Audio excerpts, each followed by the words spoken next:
പരിശുദ്ധ പരമാദിവ്യകാരുണ്യത്തിന് ആരാധനയും സ്തുതിയും പുകഴ്ചയും ഉണ്ടായിരിക്കട്ടെ. നല്ല പാല് ഏതാണെന്ന് ചോദിച്ചു കഴിഞ്ഞാൽ മലയാളി ഓട്ടോമാറ്റിക്കായിട്ട് പെട്ടെന്ന് പറയുന്ന സിമ്പിൾ ഉത്തരം എന്താണ്? നല്ല പാല് ഏതാണെന്ന് ചോദിച്ചു കഴിഞ്ഞാൽ ഏത് പാലിനാണ് വെള്ളം കുറവ് അതായിരിക്കും നല്ല പാല്. ഇപ്പം മിൽമ പാല് മറ്റു പാല് ഏജൻസിയൊക്കെ വന്ന കാരണം എല്ലാം കെമിക്കൽ ടെസ്റ്റ് ചെയ്തൊക്കെ പാലിൻ്റെ ചേരുവകയുടെ കണ്ടൻറ്റ് വൈസ് എല്ലാം ടെസ്റ്റ് ചെയ്ത് ആണ് നമുക്ക് തരണത്. എനിവേ പണ്ടൊക്കെ പാലും മെയിൻ കംപ്ലൈൻറ്റ് പാലിൻ്റെ അത് വെള്ളമാണെന്നുള്ളതാണ്. അത് വെള്ളത്തിൻ്റെ അളവ് നമ്മൾക്ക് മനസ്സിലാക്കാൻ വേണ്ടിയാണ് മറ്റൊരു നാട്ടിൽ നിന്ന് വന്നവർ മണ്ണിരയൊക്കെ ഇട്ടുകൊണ്ട് കൊണ്ടുപോകുന്നത്. കൊഴുത്ത് കൊടുത്തങ്ങനെ ഇരിക്കും, വെള്ളമില്ലെന്ന് കൊഴുപ്പ്. അങ്ങനെയാണ് ഇതെല്ലാം. പണ്ട് അരിയിലൊക്കെ ഭയങ്കര കല്ലായിരുന്നു. കല്ല് ചേർക്കാൻ വേണ്ടി മാത്രം കമ്പനികളുണ്ടായിരുന്നു. മുക്കാച്ചാക്ക് അരി വാങ്ങിച്ചിട്ട് കാൽച്ചാക്ക് കല്ല് ചേർത്തിട്ട് മിക്സ് ചെയ്യാൻ വേണ്ടി പ്രത്യേകം ആ സ്ഥലമൊന്നും ഞാൻ പറയണില്ല, പത്രത്തിൽ ഇങ്ങനെ മുഴുവൻ ഈ കല്ല് ചേർക്കുന്ന സ്ഥലങ്ങളെല്ലാം കാണിക്കുമായിരുന്നു. കല്ലിൻ്റെ കാലൊക്കെ ഷോർട്ട് അടിച്ച് ഐസ് വന്നപ്പോഴാണ് ഇപ്പോൾ കല്ലിൻ്റെ കാലമൊക്കെ മാറിയത്. വെള്ളത്തിൻ്റെ കാലം അപ്പം നമ്മൾ പതുക്കെ പതുക്കെ മെച്ചമായി പല മേഖലകളിലും മെച്ചമായിക്കൊണ്ടിരിക്കുകയാണ്. നമ്മളെ പണ്ട് ചോറെന്ന് പറയുമ്പോൾ അപ്പോൾ തന്നെ കല്ല് കടിച്ചു ആൾക്കാർ നിലയും വിളിച്ചിരിക്കും, ചിലർ ചോറിട്ടും പോകും. ഇതുപോലെ വിശ്വാസത്തിലും കല്ല് കടിക്കണ വിശ്വാസമുണ്ട്. വിശ്വാസത്തിൽ ചില ആൾക്കാരൊക്കെ കല്ല് ചേർത്ത് വെച്ചേക്കും. അതിൻ്റെ അകത്ത് വിശ്വാസത്തിലെ കല്ലെന്താണ്? സംശയം എന്ന് പറയും. സംശയത്തിന് വിശ്വാസത്തിൽ ചോറിൽ കല്ലുള്ളത് പോലെയാണ് വിശ്വാസത്തിലുള്ള കല്ലാണ് സംശയം. എപ്പോഴും നമ്മൾ ശ്രദ്ധിക്കേണ്ട ഒരു വിഷയം, നിങ്ങൾ വിശ്വാസ യാത്ര ചെയ്യുമ്പോൾ ഉടമ്പടി എന്ന് പറയുന്നത് ഏറ്റവും ഷോർട്ട് പീരീഡ് കൊണ്ട് വിശ്വാസത്തിൻ്റെ ഫലം കിട്ടുന്ന ഒരു പ്രെയറാണ് ഉടമ്പടി. പക്ഷേ ആ ഷോർട്ട് പീരീഡിൽ എങ്ങനെയാണ് പെട്ടെന്ന് നമുക്ക് ഈ ഫലം കിട്ടുന്നതിന് രണ്ട് കാരണങ്ങളുണ്ട്. ഒന്ന്, ദൈവം നിങ്ങളുടെ അവിശ്വാസം നോക്കാതെ ദൈവം ഇങ്ങോട്ട് കോൺട്രിബ്യൂട്ട് ചെയ്യും. അത് ആദ്യത്തെ കാലത്തേ ഉള്ളൂ കേട്ടോ. ഉടമ്പടിക്കാരറിയാം നിങ്ങളിപ്പോൾ അപ്പോൾ ഉടമ്പടിയിൽ ഇപ്പോൾ ആദ്യം ഉടമ്പടി എടുക്കുമ്പോൾ തന്നെ പെട്ടെന്ന് കുറച്ച് അനുഭവം കിട്ടിക്കഴിയുമ്പോൾ നിങ്ങൾ ഓർക്കരുത് മൊത്തം ഇനി ഇങ്ങനെ തന്നെ ആയിരിക്കുമെന്ന്. അങ്ങനെ തന്നെ ആയിരിക്കത്തില്ല. ആദ്യം 1-2 അനുഭവങ്ങൾ തരണം. ദൈവം ഇൻസെൻറ്റീവ് ചെയ്യണതാണത്. നിങ്ങൾക്ക് ദൈവം നിങ്ങളുടെ ഒരു പരാധീനതയും ഇപ്പോഴത്തെ മാനസികാവസ്ഥയും ശാരീരികാവസ്ഥയും കുടുംബത്തിൻ്റെ പശ്ചാത്തലം എല്ലാം കണ്ടിട്ട് നിങ്ങൾക്ക് പെട്ടെന്ന് ഒരു ഇൻസെൻറ്റീവ് തരണതാണ്. ഇപ്പം അമ്മമാർ കുഞ്ഞുങ്ങൾക്ക് മുല കൊടുക്കത്തില്ലേ? പക്ഷേ 5 വയസ്സാകുമ്പോൾ പറയും നീ പോയി എടുത്ത് കുടിക്കണമെന്ന് പറയും. പാല് അടുക്കള ഇരിപ്പുണ്ടെന്ന് പറയും. ആ വിഷയമാരില്ലേ? ടോൺ മാറി. ഒരേ കൊച്ചു കുടിക്കുന്ന സംഭവത്തിന് വ്യത്യാസമൊന്നും ഉണ്ടാകത്തില്ലെങ്കിലും ടോൺ മാറി അമ്മയുടെ. എന്താ കാര്യം? നമ്മൾ തന്നെ ചെയ്യേണ്ടത് നമ്മൾ ചെയ്യാതെ ഈസി ആയിട്ട് കൊച്ച് വരുന്നതുകൊണ്ടാണ് അങ്ങനെ ചെയ്യണത്. പണ്ടൊക്കെ ചില അമ്മമാർ ഒരു മുഞ്ചെന്ന സാധനം ഉണ്ടായിരുന്നു, അത് അരച്ച് മുലക്കെണ്ണ പുരട്ടും. എന്താ കാര്യം? ചെന്നി നായകം അങ്ങനെയൊക്കെ പുരട്ടുമായിരുന്നു. ഇപ്പം പിന്നെ പെട്ട കാര്യം നിങ്ങൾ കൊടുക്കണില്ലല്ലോ നിങ്ങൾ. അപ്പോൾ എന്താ പ്രശ്നം വെച്ച് കഴിഞ്ഞാൽ അപ്പോൾ കഴിച്ചിട്ട് കൊച്ചു കുടിക്കത്തില്ല. 4 വയസ്സുകാരൊക്കെ പണ്ട് ചില പറയില്ലേ, ചില അമ്മമാർ പറയും ഇപ്പം 4 വയസ്സ് വരെ എൻ്റെ മുല കുടിച്ചാണെന്ന് പറയും. ഇതൊന്നും വിശ്വാസത്തിൽ നടക്കത്തില്ല. വിശ്വാസത്തിൽ ഒരു ടൈം കഴിയുമ്പോൾ ആദ്യത്തെ ഇൻസെൻറ്റീവ് തരും, ബാക്കി പിന്നെ നമ്മളെല്ലാം സ്വന്തമായിട്ട് ഏൺ ചെയ്യണം. അതിനാണ് ഉടമ്പടിയുടെ ബാക്കിയുള്ള സംഭവങ്ങളെല്ലാം ഉള്ളത്. അങ്ങനെയാണ്. ആദ്യം നിങ്ങൾ ഓർക്കരുത്, ആദ്യം കിട്ടണത് തന്നെ ഉടമ്പടിയുടെ അനുഭവമാണെന്ന് നിങ്ങൾ വിചാരിക്കരുത്. എല്ലാം അങ്ങനെയല്ല. ആദ്യം നിങ്ങളുടെ പരുവക്കേട് കണ്ടിട്ടും പരാധീനത കണ്ടിട്ടും ദൈവം കോൺട്രിബ്യൂട്ട് ചെയ്യണതാണ്. എന്ന് വെച്ചാൽ നിങ്ങളൊന്ന് പിടിച്ചു നിൽക്കുക, ഓക്സിജനൊക്കെ ഒന്ന് എടുത്തിട്ട് അല്പമൊക്കെ ബലം പ്രാപിച്ചു കഴിയുമ്പോൾ പിന്നീട് നിങ്ങൾ ഏൺ ചെയ്യണം, സമ്പാദിക്കണം. അതാണ് പറയുന്നത്. ആദ്യം എടുത്തപ്പോൾ തന്നെ ഭയങ്കര അനുഗ്രഹമായിരുന്നു, പിന്നൊരു അനക്കമില്ലാത്ത ദൈവത്തിനല്ല, നിങ്ങൾക്കാണ് അനക്കമില്ലാത്തത്. എന്താ കാര്യം? നിങ്ങൾ ഓർത്ത് ഇതുപോലെ ready to eat instant breakfast പോലെ ഇങ്ങനെ പണം കുലുക്കണ മരം പോലെ ഈ സംഭവം കുലുങ്ങി വീഴത്തില്ല. നിങ്ങളോട് എന്താ പറഞ്ഞിരിക്കണം? അവൻ പറയണ പോലെ ചെയ്യുക. അതാണ് സംഭവം. അപ്പം ആദ്യത്തെ ഒരു ടൈം കഴിയുമ്പോൾ പിന്നെ ഒരു ടഫ് ടൈമാണ്. അപ്പോഴാണ് നിങ്ങൾ ഉടമ്പടി പിന്നെ കിട്ടണതെല്ലാം നിങ്ങളുടെ അവൻ പറയണ പോലെ ചെയ്തതിൻ്റെ പേരിൽ ദൈവം നിങ്ങൾക്ക് നൽകുന്ന ന്യായമായ ആനുകൂല്യങ്ങളായിരിക്കും. ആദ്യത്തേതെല്ലാം ഔദാര്യമാണ്. ഇപ്പം ഗ്രാൻഡായിട്ട് തന്നെയാണത്. അത് തിരിച്ചടക്കേണ്ട കാര്യമില്ലാത്ത പോലെ നമുക്ക് കിട്ടത്തില്ല. അതുപോലെ ഗ്രാൻഡാണ്. പക്ഷേ ഒരു ഒരു ഒരു ഒന്ന് രണ്ട് അനുഭവങ്ങൾ കഴിഞ്ഞാൽ പിന്നെ ഈ സാധനം ചിലർക്ക് പെട്ടെന്ന് നിങ്ങൾ സ്വിച്ചിട്ട പോലെ നിൽക്കും. അപ്പം നിങ്ങൾ ഓർക്കും ഉടമ്പടി ഇത്രയേ ഉള്ളെന്ന്. അല്ല, നിങ്ങൾ ഇത്രയേ ഉള്ളൂ. അതാണ് പ്രശ്നം. ഉടമ്പടി ഇത്രയേ ഉണ്ടായിട്ടല്ല, നിങ്ങൾ ഇത്രയേ ഉള്ളൂ. എന്താ കാര്യം? ഇങ്ങനെ ഓസിന് കിട്ടുന്ന കാര്യം അങ്ങോട്ട് വെട്ടി വിഴുങ്ങിയിട്ട് കൈയും കെട്ടി പഴയതുപോലെ ഇരിക്കും. ഇത് വർക്കൗട്ട് ചെയ്യത്തില്ല. എന്താ കാര്യം? ഇനി നിങ്ങളുടെ ഊഴമാണ്. അവൻ പറയണ പോലെ ചെയ്യണ ഊഴമാണ്. അതാരാണ് ദൈവസ്നേഹത്തോടെ ചെയ്യണത്? ദൈവസ്നേഹത്തോടെ ചെയ്യണമെങ്കിൽ ആദ്യം വേണ്ടത് സംശയങ്ങൾ ഇല്ലാത്ത ഒരു വിശ്വാസം രൂപപ്പെടുത്തിയെടുക്കണം. പല ആൾക്കാർക്കും വിശ്വാസമുണ്ട്, പക്ഷേ പകുതി 50% സംശയവും 50% വിശ്വാസമാണ് ഉള്ളത്. അപ്പോൾ നിങ്ങളെപ്പോഴും വിശ്വാസം വർദ്ധിപ്പിക്കാൻ വേണ്ടി പ്രാർത്ഥിക്കും. അങ്ങനെ അത് പ്രാർത്ഥിക്കുന്നത് തെറ്റില്ല. പക്ഷേ നിങ്ങൾ വിശ്വാസത്തിൻ്റെ മാത്രം മെക്കാനിസം കാണിച്ചാൽ റിപ്പയർ ചെയ്താൽ ഈ സാധനം വർക്കൗട്ട് ചെയ്യത്തില്ല. നിങ്ങളെന്താ കാര്യം? അതിൽ നിങ്ങൾ ചെയ്യേണ്ടത് സംശയം ദൂരീകരിക്കാൻ വേണ്ടി പ്രാർത്ഥിക്കണം. ഈ സംശയം ദൂരീകരിക്കണമെങ്കിൽ എന്ത് ചെയ്യണം? സ്നേഹത്തിൻ്റെ ലെവൽ കൂടിയാൽ മാത്രമേ സംശയം ദൂരീകരിക്കത്തുള്ളൂ. ചില ഭാര്യമാർക്ക് കെട്ടിയകാലം വരെ സംശയമാണ്. എന്താ കാര്യം? ഇവിടെ വർത്തമാന രീതികളൊന്നും അവളോട് ആത്മാർത്ഥത ഉള്ളതായിട്ട് അവൾക്ക് തോന്നിയിട്ടില്ല. എന്താ പ്രശ്നം? അങ്ങനെ വരാൻ കാര്യം അതാ. ചില ഭാര്യമാർക്കും തിരിച്ചു വരും, ഭർത്താക്കന്മാർക്കും തിരിച്ചു വരും. ഇങ്ങനെ സംശയം വെച്ച് കഴിഞ്ഞാൽ ഈ സ്നേഹം കുറയുന്ന പോലെ അവർക്ക് തോന്നിയാൽ പിന്നെ സംശയം കൂടിക്കൊണ്ടേയിരിക്കും. ഡിമാൻഡുകൾ ചില ലേഡീസ് എപ്പോഴും പറയത്തില്ലേ, അത് വാങ്ങിക്കണം ഇത് വാങ്ങിക്കണം എന്ന്. കാര്യമൊന്നും ഉണ്ടാകത്തില്ല, അവർക്ക് ആവശ്യമില്ലായിരിക്കും, എന്നാലും മേടിക്കണമെന്ന് പറയും. സ്നേഹം ഇല്ല. അപ്പോൾ പിന്നെ ആർക്കാണ് മരുന്ന് കൊടുക്കേണ്ടത്? സ്നേഹമാണ്, ലവ് ലെവലാണ് വർദ്ധിപ്പിക്കേണ്ടത്.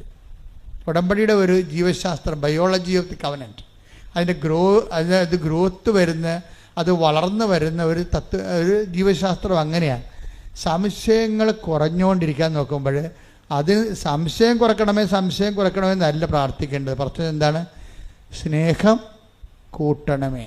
പക്ഷെ സ്നേഹത്തിനൊരു കുഴപ്പമുണ്ട്.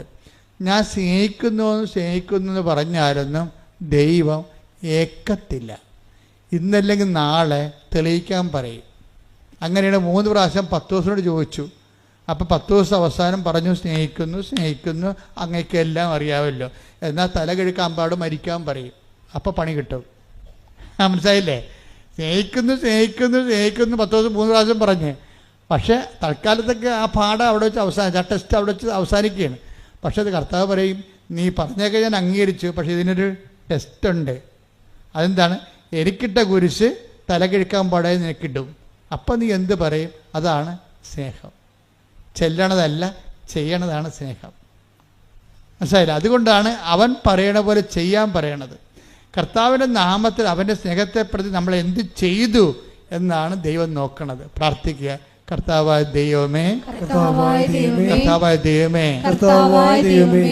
നിന്റെ സ്നേഹത്തിൽ വളരാൻ, വിശ്വാസത്തിൽ ഉയരാൻ, സംശയം കുറക്കാൻ എന്നെ സ്നേഹത്തിന്റെ പ്രവൃത്തികളുടെ സുവിശേഷത്തിന്റെ സാക്ഷികളാക്കണമേ.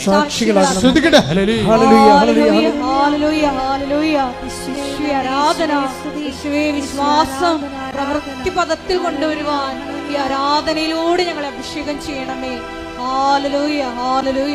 പരമദിവ്യകാരുണ്യത്തിന് നേരവും ആരാധനയും സ്തുതിയും പുകഴ്ചയും ഉണ്ടായിരിക്കട്ടെ. ഇപ്പൊ നിങ്ങൾക്ക് മനസ്സിലായില്ലേ? അതിന്റെ ഉടമ്പടി നമ്മൾ ഒരു ഡ്രൈവർ ആകുമ്പോൾ തന്നെ അതിന്റെ മെക്കാനിസ്റ്റും ആകണം. അത് മനസ്സിലായില്ലേ? നമ്മൾ ഉടമ്പടിയുടെ ഡ്രൈവറായിട്ട് മാത്രം ഇരുന്ന് കഴിഞ്ഞാൽ ഈ സാധനം ഇടയ്ക്ക് വഴി വീണാൽ ആരും സഹായിക്കത്തില്ല. അപ്പോൾ മെക്കാനിസം കൂടി അറിഞ്ഞു കഴിഞ്ഞാൽ നമുക്ക് തന്നെ റിപ്പയർ ചെയ്തുകൊണ്ട് വണ്ടി ഓടിച്ചുകൊണ്ട് പോകാൻ പറ്റും. അപ്പോൾ എന്താ സംഭവം? ഉടമ്പടിക്ക് വീഴ്ച വരാൻ സാധ്യതയുള്ളത് ദൈവസ്നേഹം കൂട്ടാൻ നിങ്ങൾ ശ്രദ്ധിച്ചു കഴിഞ്ഞാൽ മതി, വേറെ ഒന്നും ചെയ്യേണ്ട. ദൈവസ്നേഹം കൂട്ടാൻ വേണ്ടി പ്രവർത്തനമല്ലാതെ അവിടെ കൊണ്ട് പ്രാർത്ഥന കൊണ്ടോ ചൊല്ലൽ കൊണ്ടോ ഒന്നും ചെയ്യാൻ പറ്റത്തില്ല. അപ്പം അതുകൊണ്ട് ചെയ്യണ കാര്യങ്ങൾ അളിഞ്ഞ മോന്തയുമായിട്ട് ചെയ്യരുത്. എനിക്ക് തന്നെ ഈ അളിഞ്ഞ മോന്തക്കാരെ കാണുമ്പോൾ തന്നെ എനിക്ക് പറയും, എന്താ കാര്യം? ഞാൻ പറഞ്ഞു, നിങ്ങൾ സ്മാർട്ടായിട്ട് നിൽക്ക്, മാതാവിൻ്റെ അടുത്തല്ലേ നിൽക്കണത്, അല്ല നിങ്ങൾ ചായക്കടയിലും ആശുപത്രിയിലും അല്ലല്ല നിൽക്കണത്. ആശുപത്രിയിലാണെങ്കിൽ ഈ മരുന്ന് കഴിച്ചാൽ ശരിയാകുമോ ഇല്ലേ, ഈ ഡോക്ടറാണ്, അതിന് വേറെ ഡോക്ടറുണ്ടാ. പല ഡോക്ടറിനെ കുറിച്ച് നമ്മളോട് പല ആൾക്കാർ പറഞ്ഞിരിക്കണ കാരണം നമ്മളൊരു ആശുപത്രിയിലും ഇത് തന്നെ ആയിരിക്കുമോ നമ്മുടെ യഥാർത്ഥ ഡോക്ടർ, ഇത് തന്നെ ആയിരിക്കും ആശുപത്രി, ഇങ്ങേര് തന്നെ കുറിച്ച് തന്നെ ആയിരിക്കും ആ കറക്റ്റ് മരുന്ന്, അങ്ങേര് കുറിച്ച് തന്നെ കറക്റ്റായാൽ പോലും നമുക്ക് അങ്ങനെ സംശയമായിരിക്കും. അതുകൊണ്ടാണ് ഈ അളിഞ്ഞ മോന്ത വന്നത്. ഉടമ്പടി എന്ന് പറയുന്ന ഒരു സ്മാർട്ട് പ്രോജക്റ്റാണ്. കർത്താവിൻ്റെ അടുത്ത് വരുമ്പോൾ ഞാൻ ഇവിടെ ഇന്നലെയൊക്കെ അവർ പറഞ്ഞു, നിങ്ങൾ സന്തോഷമായിട്ട് പോകും. എന്താ കാര്യം? ഇത് ശരിക്കും മാതാവിൻ്റെ അടുത്ത് നിന്ന് പോകുന്നവർ അവർ കൃത്യമായിട്ടുള്ള ആൾക്കാരുടെ അമ്മ കൂടെ പോകും. കാര്യം നിങ്ങളുടെ ചില ആൾക്കാരുടെ കൂടെ വരാത്തതിൻ്റെ കാര്യം നിങ്ങൾ അളിഞ്ഞ മോന്തയായിട്ട് വരണേ, ചത്തവൻ്റെ വീട്ടിൽ മരിച്ചവരിക്കണവർ അടുത്ത ആൾ അങ്ങോട്ട് പോവുകയും ചെയ്യും. ഇതെല്ലാം മാതാവ് കാണുന്നുണ്ടല്ലേ. അതിൻ്റെ അടുത്ത് ഈ പന്നി വിശ്വസിക്കണില്ല എന്നുള്ളത് അമ്മയ്ക്ക് അറിയാം. പിന്നെ ഇതിൻ്റെ കൂടെ പോയിട്ട് എന്നാ കാണിക്കാനാണ്? അതാണ് നിൻ്റെ കൂടെ വന്നിട്ട് എന്നാ കാണിക്കാനാണ്. പക്ഷെ നിനക്ക് നല്ല ദൈവസ്നേഹമുണ്ട്, നല്ല പ്രത്യാശ ഉണ്ട്. കഴിഞ്ഞ ദിവസങ്ങളിലേ അമലു എന്നും പറഞ്ഞൊരു കുഞ്ഞു സാക്ഷ്യം പറഞ്ഞാണ്. അമലുവിൻ്റെ സാക്ഷ്യം എന്ന് പറഞ്ഞത്, അമലു ഉള്ളതുപോലെ മാതാവിനോട് പറയുന്ന ആളാണ്. അമല് പറഞ്ഞു, 10 കൊല്ലയുടെ മക്കളില്ലേ ആളിനി. അപ്പോൾ പല ചികിത്സ കഴിഞ്ഞിട്ട് ഇവ മക്കൾ എന്നുള്ള കാര്യം ആ ചാപ്റ്റർ അവർ ക്ലോസ് ചെയ്തിരിക്കുകയാണ്. ഇനിയിപ്പോൾ ഇങ്ങനെ ജീവിച്ചോളാമെന്നുള്ള ഒരു മനസ്സിനെ അങ്ങനെ പഠിപ്പിച്ച് അങ്ങനെ കുഴപ്പമില്ലാതെ പോവുകയാണ്. അപ്പോഴാണ് ആൾക്കാർ പറയണത്, കൃപാസനം മാതാവ് 25 വർഷമായിട്ട് മക്കളില്ലാത്തവർക്ക് മക്കളെ കൊടുക്കുന്നുണ്ടെന്ന് പറഞ്ഞു. അപ്പോൾ അവർക്ക് പുതിയൊരു അധ്യായം ആണ് ശരിക്കും തുറന്നത് ജീവിതത്തിൽ. അതാണ് സംഭവം. പിന്നെ അത് നിങ്ങൾ അങ്ങോട്ടും ഇങ്ങോട്ടും പറയണില്ലേ, അതാണ് സുവിശേഷം എന്ന് പറയണത്. നിങ്ങൾ പറയാതിരിക്കരുത്. നിങ്ങൾക്ക് പറയാൻ കഴിവുണ്ടെന്നും നിങ്ങൾക്ക് പറയാൻ കഴിയുമെന്നും ഒക്കെ അമ്മയ്ക്കറിയാം. ഇവിടുത്തെ നിങ്ങൾ പണി മേടിക്കാൻ പോണേ എപ്പോഴാണെന്നറിയാവോ? നിങ്ങൾക്ക് ഇത്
പ്രേമത്വമാണ് നിങ്ങൾ ബന്ധുക്കളെ പറഞ്ഞിട്ട് അവിടെ ഞെളിഞ്ഞിട്ടുണ്ട്. നിങ്ങൾ അത് നിങ്ങളുടെ പഴയ ഹിസ്റ്ററിയും ദൈവത്തിന് അറിയാം.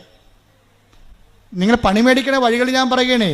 എന്ന് വെച്ചാൽ നിങ്ങൾക്കുണ്ടാകുന്ന ചില ഗുണങ്ങൾ, നിങ്ങൾ വീട് വെച്ച കാര്യം, അല്ലെങ്കിൽ നിങ്ങൾക്ക് ചിട്ടി വീണ കാര്യം ഒക്കെ നിങ്ങൾക്ക് നന്മയുണ്ടാകുന്ന കാര്യങ്ങളൊക്കെ നിങ്ങൾ മറ്റുള്ളവരോട് പറയണ സ്വഭാവമാണ് നിങ്ങൾക്കുള്ളത്. അത് എപ്പോഴായാലും നിങ്ങൾ പറയും. പള്ളിയിൽ നിന്ന് വരുമ്പോഴായാലും പോകുമ്പോഴായാലും ഫോൺ എടുക്കുമ്പോഴും പറയും. പക്ഷേ ദൈവം നിങ്ങളുടെ ഇടയിൽ പ്രവർത്തിച്ച കാര്യം നിങ്ങൾ പറയത്തില്ല. അത് നിങ്ങൾ ആത്മശോധന ചെയ്യേണ്ട ഉടമ്പടി പാപമാണ് ശരിക്കും. ഇപ്പോൾ ഈ ഉടമ്പടി കുമ്പസാരം എന്ന് പറയുമ്പോൾ ഞാൻ അച്ഛന്മാരുടെയൊക്കെ അധികമൊന്നും സംസാരിക്കത്തില്ല. കാര്യത്തിൽ എന്താ വെച്ചാൽ എനിക്ക് ഉടമ്പടി കുമ്പസാരത്തെക്കുറിച്ച് എനിക്കൊരു ഐഡിയ ഉണ്ട്. എന്താ ഉടമ്പടി കുമ്പസാരം എന്ന് പറയണത്? അത് കരിസ്മാറ്റിക് കുമ്പസാരമോ ഇടവക വാർഷിക ധ്യാനം കുടുംബ കുമ്പസാരമോ അല്ല. ഉടമ്പടി എടുത്തതിന് ശേഷം ഒരു വ്യക്തി ഉടമ്പടിയിൽ ദൈവവുമായിട്ട് ജീവിച്ച് കഴിയുമ്പോൾ ആ വ്യക്തി കൈവരിക്കേണ്ട ചില ആധ്യാത്മിക ഔന്നത്യങ്ങളുണ്ട്. അവിടം വരെ എത്തിയില്ലെങ്കിൽ ഉപേക്ഷ എന്ന പാപമാണത്. മനസ്സിലായില്ലേ? അവിടം വരെ. അപ്പോൾ ഒരു ഉടമ്പടി എടുത്തു കഴിയുമ്പോൾ ഒരു വ്യക്തി കൈവരിക്കേണ്ട ആധ്യാത്മികമായ ഔന്നത്യമുണ്ട്. ആ വ്യക്തി അതനുസരിച്ച് വളർന്നില്ല എന്നുണ്ടെങ്കിൽ അതൊരു ഉടമ്പടി പാപമായിട്ട് വരും, ഉപേക്ഷ എന്ന പാപമായിട്ട് വരും. എന്താ കാര്യം? നിങ്ങളുടെ പഴയ ഫയൽ നോക്കിക്കഴിഞ്ഞാൽ നിങ്ങളുടെ എല്ലാ നല്ല കാര്യങ്ങളും, മക്കളുടെ കാര്യങ്ങളും, മരുമക്കളുടെ കാര്യങ്ങൾ പോലും നിങ്ങൾ നാട്ടുകാരെ കെട്ടിയിരുന്നൊളിക്കുന്ന ആളാണ്, പറയുന്ന ആളാണ്. സ്വന്തം കേമത്വത്തിന് വേണ്ടി ആയിരിക്കും അത് പറയണത്. പക്ഷെ ദൈവം നിങ്ങൾക്ക് തന്ന കാര്യങ്ങളെ പലതും നിങ്ങളെ പറയണില്ല. അഥവാ ഇനി ദൈവം തന്ന കാര്യം പോലും പറയണത് നിങ്ങളുടെ അക്കൗണ്ടിലായിരിക്കും. ഇവിടെ വന്നിട്ട് സാക്ഷിയൊക്കെ പറയും, ഞങ്ങൾക്ക് വീടില്ലായിരുന്നു, സ്ഥലമില്ലായിരുന്നു, വഴിയില്ലായിരുന്നു, അമ്മയടുത്ത് വന്നപ്പോൾ അമ്മ വീട് തന്നു, സ്ഥലം തന്നെന്നൊക്കെ പറയും. ഇവിടെ വന്ന് പറയും. പക്ഷേ നാട്ടിൽ ചെന്നിട്ട് എന്ത് പറയും? യൂട്യൂബിൽ ഈ സാധനം വന്ന കാര്യം നിങ്ങൾ നാട്ടുകാരറിഞ്ഞ കാര്യം നിങ്ങൾക്കറിയത്തില്ല. നിങ്ങളെ പഴയ സ്വഭാവം അനുസരിച്ച് നാട്ടുകാരോട് പറയും, ഭയങ്കര കഷ്ടപ്പെട്ടാണെങ്കിൽ ഞാൻ മുണ്ട് മുറുക്കി കൊടുത്താണെങ്കിൽ ഒരു വീട് വാങ്ങിച്ച്. അപ്പോൾ മുണ്ട് മുറുക്കി കൊടുത്തത് നിങ്ങൾ, മാതാവ് ഞൊട്ടി. അല്ല സംഭവം ഇതാണ്. ഒരു സാധനത്തിൻ്റെ വേർഷമ്പടം കണ്ടില്ലേ? അതാണ് ഞാൻ പറയും, ഓർഡർ അമ്മാവ ആളറിയാം. അത് ഞാനല്ല പറയണം, പുള്ളിക്കാരത്തി പറഞ്ഞോളൂ. ആളെ കാണുമ്പോൾ തന്നെ പറയും, ചുമ്മാ ഉടായ്പാണ്, അനുഗ്രഹം അടിച്ചു മാറ്റാൻ വന്നിരിക്കുകയാണ്, കിട്ടിക്കഴിഞ്ഞാൽ അത് അവളുടെ അക്കൗണ്ടിൽ മാത്രമേ അവൾ കെട്ടി എഴുന്നള്ളിക്കത്തുള്ളൂ എന്നറിയാം. ഇങ്ങനെയുള്ള അഭ്യാസം ഉടമ്പടി നടക്കത്തില്ല. അതുകൊണ്ട് സത്യസന്ധരായിരിക്കാൻ നോക്കുക, പ്രാർത്ഥിക്കുക. കർത്താവായ ദൈവമേ, സത്യസന്ധമായി നീ തന്ന നന്മകളെ എടുത്തുയർത്തി പൊതുജനങ്ങൾക്ക് കൈമാറിക്കൊണ്ട് സുവിശേഷമാകുവാനും സുവിശേഷമേകുവാനും എന്നെ അങ്ങയുടെ രക്ഷയുടെ സാക്ഷിയാക്കണമേ. രക്ഷയുടെ സാക്ഷിയാക്കണമേ.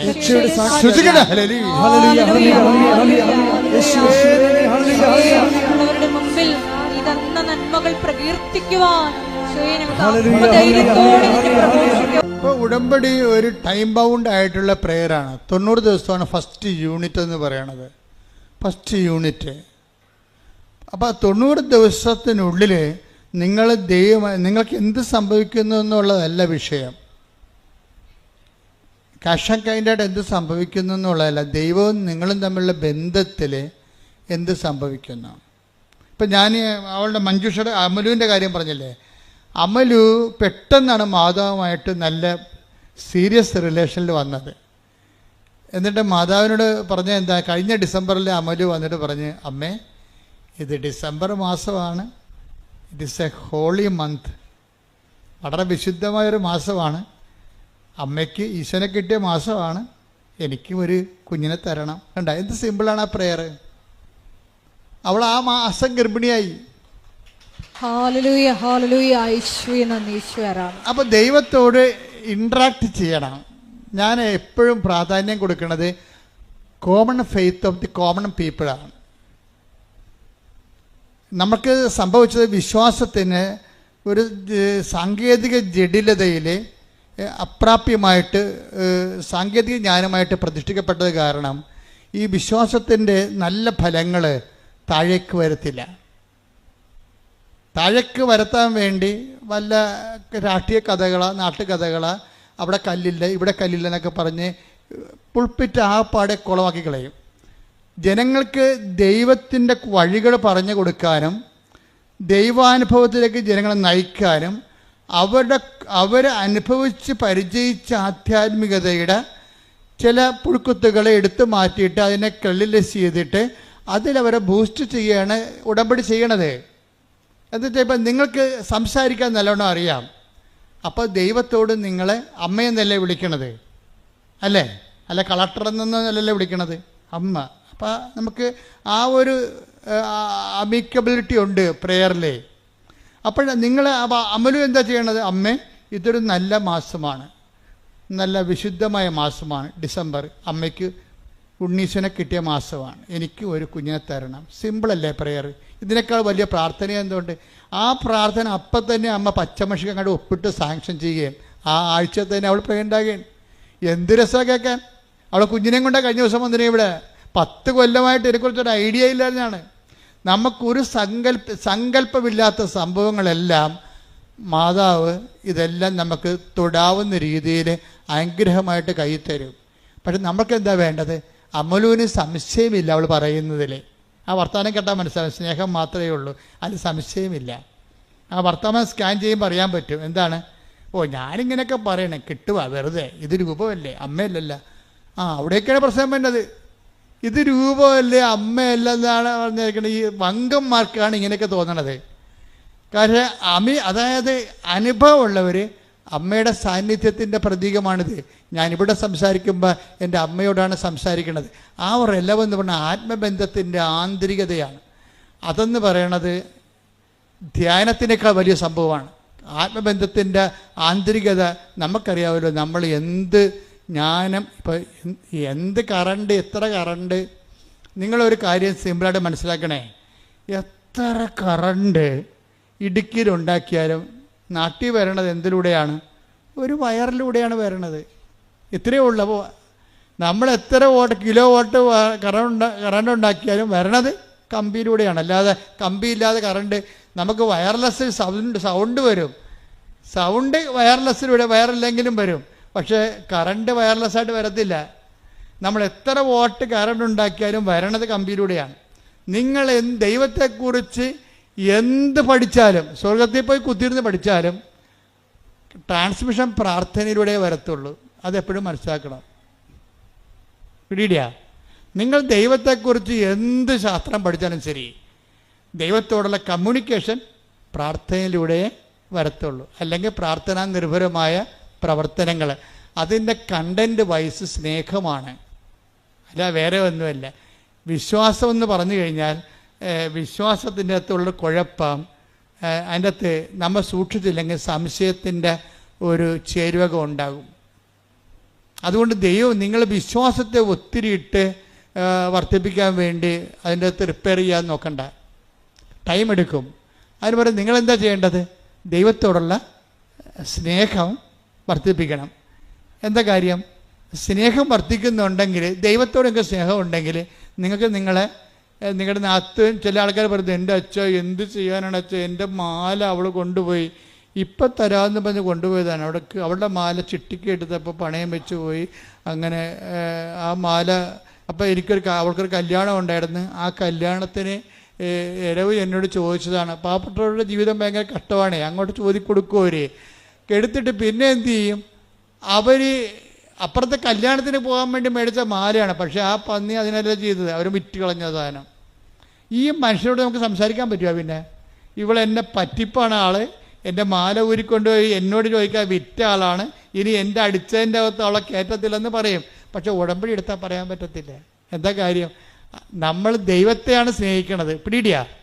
അപ്പം നിങ്ങൾക്കിട്ട് പണി തന്ന ആൾക്കാരോടും നിങ്ങൾ ഉടമ്പടിയോടുകൂടി നിരപ്പാകാൻ നോക്കണം. കാര്യം വിശ്വാസമല്ല വലുത്, എന്താണ്? സ്നേഹമാണ്. കാര്യം എന്താണ്? ആ മാലയെക്കാളും നാത്തുവിനോടുള്ള വൈരാഗ്യത്തെക്കാളും എൻ്റെ ദൈവത്തെ ഞാൻ സ്നേഹിക്കുന്നു. സ്നേഹിക്കുന്നവരെന്താ പറഞ്ഞിരിക്കണത്? നിങ്ങൾ ശത്രുവിനായാലും എന്നെ പ്രതി സ്നേഹിക്കണം. അതാ പ്രശ്നം. അത് എന്നിട്ട് കർത്താവ് ചോദിക്കും, സ്നേഹിക്കുന്നവരെ മാത്രമാണ് നിങ്ങൾ സ്നേഹിക്കണമെങ്കിൽ പ്രതിഫലത്തിന് എന്താണ്? Take the word of God. ശ്രദ്ധിക്കട്ടെ. Hallelujah, hallelujah, hallelujah, hallelujah, hallelujah, hallelujah. യേശുവേ നന്ദി. Hallelujah, hallelujah. യേശുവേ ആരാധന, ആരാധന. മത്തായി 5:46. മത്തായി 5:46. നിങ്ങളെ സ്നേഹിക്കുന്നവരെ നിങ്ങൾ സ്നേഹിച്ചാൽ. കേട്ടോ എന്താ പറയണത്? നിങ്ങളെ സ്നേഹിക്കുന്നവരെ നിങ്ങൾ സ്നേഹിച്ചാൽ നിങ്ങൾക്ക് എന്ത് പ്രതിഫലമാണ് ലഭിക്കുക? ചുങ്കക്കാർ പോലും അത് തന്നെ ചെയ്യുന്നില്ലേ? അതെന്താ സംഭവിച്ചു കഴിഞ്ഞാല്, ഈ ചുങ്കക്കാരാണെങ്കിൽ പോലും അവര് സ്നേഹിക്കുന്നവർക്ക് തന്നെ അവർ അങ്ങോട്ടും ഇങ്ങോട്ടും സ്നേഹിക്കുന്നുണ്ട്. പക്ഷെ അതിന് ദൈവത്തിൻ്റെ തിരുസന്നിധിയിൽ നിന്ന് നമുക്ക് റിവാർഡൊന്നുമില്ല. പ്രതിഫലം എന്ന് പറഞ്ഞാൽ ആര് തരേണ്ടതാണ്? ഇതാ ഞാൻ വരുന്നു, എൻ്റെ പ്രതിഫലവും കൊണ്ട് വരുന്നു എന്നാണ് പറയണത്. കൃപയുടെ അവസാന കാലത്തിൻ്റെ വരവിന്, അവസാന കാലത്തെ വരവിൽ പറയണ, ഇതാ ഞാൻ വരുന്നു, എൻ്റെ പ്രതിഫലവും കൊണ്ട് വരുന്നു, അഥവാ എൻ്റെ സമ്മാനവും കൊണ്ട് വരുന്നു. അപ്പോൾ അതാരാണ്? ദൈവത്തിൽ നിന്ന് ലഭിക്കുന്നതാണ് പ്രതിഫലം എന്ന് പറയണത്. ദൈവത്തിൽ നിന്ന് ലഭിക്കുന്നതിനാണ് പ്രതിഫലം എന്ന് പറയണത്. അതെങ്ങനെ കിട്ടണത് നമുക്ക്? അത് നമുക്ക് കിട്ടണം, നിങ്ങളെ സ്നേഹിക്കുന്നവർ മാത്രം നിങ്ങൾ സ്നേഹിച്ചാൽ ദൈവത്തിൽ നിന്നൊന്നും പ്രതീക്ഷിച്ചിട്ട് കാര്യമില്ല. ഓക്കെ അല്ലേ? പറച്ച് എന്ത് ചെയ്യണം? ശത്രുക്കളെ സ്നേഹിക്കണം, ദ്രോഹിക്കുന്നവരെ ആശീർവദിക്കണം. സെന്റ് പോൾ പറയും ആശീർവദിക്കുക മാത്രമേ ചെയ്യാവൂ. ഇതിനെ ഉടമ്പടിക്ക് പറ്റുന്ന രീതിയിൽ നമ്മുടെ ജീവിതം ക്രമീകരിക്കുകയാണ്, ജീവിതം പുനഃക്രമീകരിക്കുകയാണ്. എന്താ ഇത് പെട്ടെന്ന് സ്പീഡാക്കാനുള്ള മാർഗമാണ്. ഉടമ്പടിയുടെ അനുഭവങ്ങളെ പെട്ടെന്ന് സ്പീഡാക്കാനുള്ള മാർഗം. സ്പീഡാക്കുക എന്ന് പറഞ്ഞു കഴിഞ്ഞാൽ അതിൻ്റെ അകത്ത് നമുക്ക് നമ്മുടെ റോഡിലൊക്കെ ചില റോഡുകളൊക്കെ പോയാൽ നമുക്ക് ഭയങ്കര സ്ലോ ആയിരിക്കും. കട്ടറും അല്ലേ, ബമ്പും ഹമ്പും കട്ടറും എല്ലാം കൂടി അങ്ങോട്ട് വിടും. പക്ഷേ അങ്ങനെയല്ല, ഇതെല്ലാം നിരപ്പാകും. ജനങ്ങളുമായിട്ട് നമ്മൾ നിരപ്പായി കഴിഞ്ഞാൽ ദൈവത്തിൻ്റെ ഇടപെടലിൻ്റെ സ്പീഡ് കൂടും. അതുകൊണ്ടാണ് സെൻറ്റ് ജോണൊക്കെ പറയണത്. എന്താ പറയണത്? കുന്നും മലയും നിരപ്പാക്കുവിൻ. അതാണ് സംഭവം. കുന്നും മലയും വളഞ്ഞവ ഋജുവാക്കപ്പെടും. അപ്പം നേരെ എല്ലാ വിഷയത്തിൻ്റെ പിന്നിലും സൂത്രപ്പണികളൊന്നും പറ്റത്തില്ല, മറിച്ച് നേരെ പോകാൻ പറ്റത്തുള്ളൂ. നമുക്കിത്തിരി നഷ്ടം, സാമ്പത്തിക നഷ്ടം മാനുഷികവും ഭൗതികമായിട്ടും ഉണ്ടായാലും സൂത്രപ്പണി പറ്റത്തില്ല. അപ്പം ഇതിന് നമ്മൾ എപ്പോഴും ചെയ്യേണ്ടത്, ഉടമ്പടിയിലേക്ക് വരുമ്പോൾ സ്പീഡാകണമെങ്കിൽ ആദ്യം എന്ത് ചെയ്യും? ഈശോ വരാൻ പോയപ്പോൾ യോഹന്നാൻ എന്താ പറഞ്ഞത്? യോഹന്നാൻ പറഞ്ഞത് എന്താണ്? വൃക്ഷങ്ങളുടെ വേരിന് കോടാലിപ്പിക്കപ്പെട്ടിരുന്നു, ഫലം തരാത്ത വൃക്ഷങ്ങളെ വെട്ടി തീരെറിയപ്പെടും. എന്നിട്ട് പറഞ്ഞാൽ കുന്നും മലയും നിരപ്പാക്കപ്പെടും. അപ്പം ഇങ്ങനെ നേരെ ആക്കി കഴിഞ്ഞാൽ, അതായത് വളവ്, വഞ്ചന, ചതി, പറ്റിപ്പ്, ഇങ്ങനെയുള്ള ഓരോ കുടില സൂത്രങ്ങളൊക്കെ എല്ലാം റെക്ടിഫൈ ചെയ്യണം. ദൈവത്തിന് പ്രവർത്തിക്കാൻ പറ്റുന്ന രീതിയിൽ നമുക്കവിടെ നഷ്ടവും ലാഭവും നോക്കരുത്. ദൈവമാണ് ഏറ്റവും വലിയ ലാഭം. പിടികിട്ടുന്നുണ്ടോ? ദൈവമാണ് ഏറ്റവും വലിയ ലാഭം. അതായത് ഒരു പശു നമ്മൾ 40,500 രൂപയ്ക്ക് വാങ്ങിച്ചു. അത് അതിനെ വിറ്റപ്പോൾ 35,750 രൂപ. ലാഭമോ നഷ്ടമാണ്? നഷ്ടം. പക്ഷെ ആൾക്കാർ ചിലർ പറയും, മറ്റത് 500 രൂപയല്ലേ, ഇപ്പോൾ 750 രൂപ കിട്ടിയല്ല എന്ന് പറയും. ആൾക്കാരെ അളക്കണത് ഇങ്ങനെയാണ്. വെച്ച് കഴിഞ്ഞാൽ ഈ ദൈവത്തെ പോലും അളക്കണത് ഇങ്ങനെയാണ്. അതായത് നിങ്ങൾ ഈ ക്യാഷ് ആൻഡ് കൈൻഡ് വെച്ചുകൊണ്ടാണ് ദൈവത്തെ അളക്കണത്. എന്നിട്ട് നിങ്ങൾ വിചാരിക്കണത് ദൈവമാണ് ഏറ്റവും വലിയ ലാഭം. അപ്പം അതുകൊണ്ട് തന്നെ നമ്മൾ ജീവിതത്തെ കണക്കാക്കേണ്ടത്, നമുക്ക് ജീവിതത്തിലുണ്ടാകുന്ന ചെറിയ രൂപയുടെ ലാഭവും എടുത്തിട്ട് നഷ്ടമെടുത്തിട്ട് അത് വലിയ നഷ്ടമാണ് നിങ്ങൾ കൊട്ടിക്കോഷിച്ച് മോന്തം കയറ്റിയിരിക്കരുത്. മറിച്ച് എന്താണ്? ദൈവത്തെ കിട്ടാൻ വേണ്ടി കുറേ കോംപ്രമൈസ് ചെയ്യേണ്ടി വരും ജീവിതത്തിൽ. ചിലപ്പോൾ ക്ഷമയായിരിക്കും, ചിലപ്പോൾ നന്മയായിരിക്കും. അപ്പം ഇങ്ങനെ ഓരോ പരിശുദ്ധാത്മാവിൻ്റെ ദാനങ്ങൾക്ക് അനപേക്ഷണീയമായിട്ട് ജീവിതം ഒന്ന് പുനഃക്രമീകരിക്കുന്നതാണ്. അത് അങ്ങേര് പശ്ചാത്താപത്തിൻ്റെ ജ്ഞാനസ്ഥാനമാണ് നൽകിയത് യോഹന്നാൻ മാന്താന. അപ്പം ഈശോ വന്നപ്പോൾ പരിശുദ്ധാത്മാവിൻ്റെ ജ്ഞാനസ്ഥാനം നൽകി. പക്ഷേ ആ പരിശുദ്ധാത്മാവിൻ്റെ ജ്ഞാനസ്ഥാനം നൽകിയപ്പോഴേ കർത്താവ് കുന്നും മലയും നിരപ്പാക്കണ കാര്യമൊന്നും പറഞ്ഞിട്ടില്ല. പറഞ്ഞ എന്താണ്? പരിശുദ്ധാത്മാവിൻ്റെ ഫലങ്ങൾ എല്ലാവർക്കും അറിയാം. അതെന്താണ്? സ്നേഹം, ക്ഷമ, ദയ, നന്മ. Take the word of God. ശ്രുതികട hallelujah, hallelujah, hallelujah, hallelujah, hallelujah. യേശുവേ നന്ദി. ഹല്ലേലൂയ. 5:22-23 ഗലാത്യർ 5:22-23. എന്നാൽ ആത്മാവിന്റെ ഫലങ്ങൾ സ്നേഹം, ആനന്ദം, സമാധാനം, ക്ഷമ, ദയ, നന്മ, വിശ്വസ്തത, സൗമ്യത, ആത്മസംയമനം ഇവയാണ്. ഇതെന്ത് വരുന്ന വെച്ചാൽ ഇതിനകത്ത് ഇപ്പോൾ പ്രത്യാശ നമ്മളെ നിരാശരാക്കുന്നില്ല. റോമ 5:5 വായിച്ചേ. ഈ റോമ 5:5 ഗലാത്യർ 5:22 നമ്മൾ കണക്ഷൻ ഉണ്ടെന്നാണ് ഇപ്പോൾ പരിശുദ്ധാത്മാവ് നൽകുന്ന സൂചന. ഗലാത്യർ 5 റോമ 5:5. റോമ 5:5. പ്രത്യാശ നമ്മെ നിരാശരാക്കുന്നില്ല. ഒന്ന് പറഞ്ഞ പ്രത്യാശ നമ്മളെ നിരാശരാക്കുന്നില്ല. കാരണം നമുക്ക് നൽകപ്പെട്ടിരിക്കുന്ന പരിശുദ്ധാത്മാവിലൂടെ ദൈവത്തിന്റെ സ്നേഹം നമ്മുടെ ഹൃദയങ്ങളിലേക്ക് ചൊരിയപ്പെട്ടിരിക്കുന്നു. അപ്പോൾ പ്രത്യാശ ഉണ്ടെങ്കിൽ അതിൻ്റെ അർത്ഥം എന്താണ്? സ്നേഹം ചൊരിഞ്ഞു എന്നതിൻ്റെ അർത്ഥം. ക്ലിയർ അല്ലേ? നമുക്ക് പ്രത്യാശ ഉണ്ടെങ്കിൽ സ്നേഹം നമ്മളിലേക്ക് ചുരിഞ്ഞു എന്ന അർത്ഥം. നമുക്ക് ദൈവസ്നേഹം വന്നു എന്ന് എങ്ങനെ അറിയാൻ പറ്റും? അച്ഛനും പറയും, എല്ലാവരും പറയും ദൈവസ്നേഹം.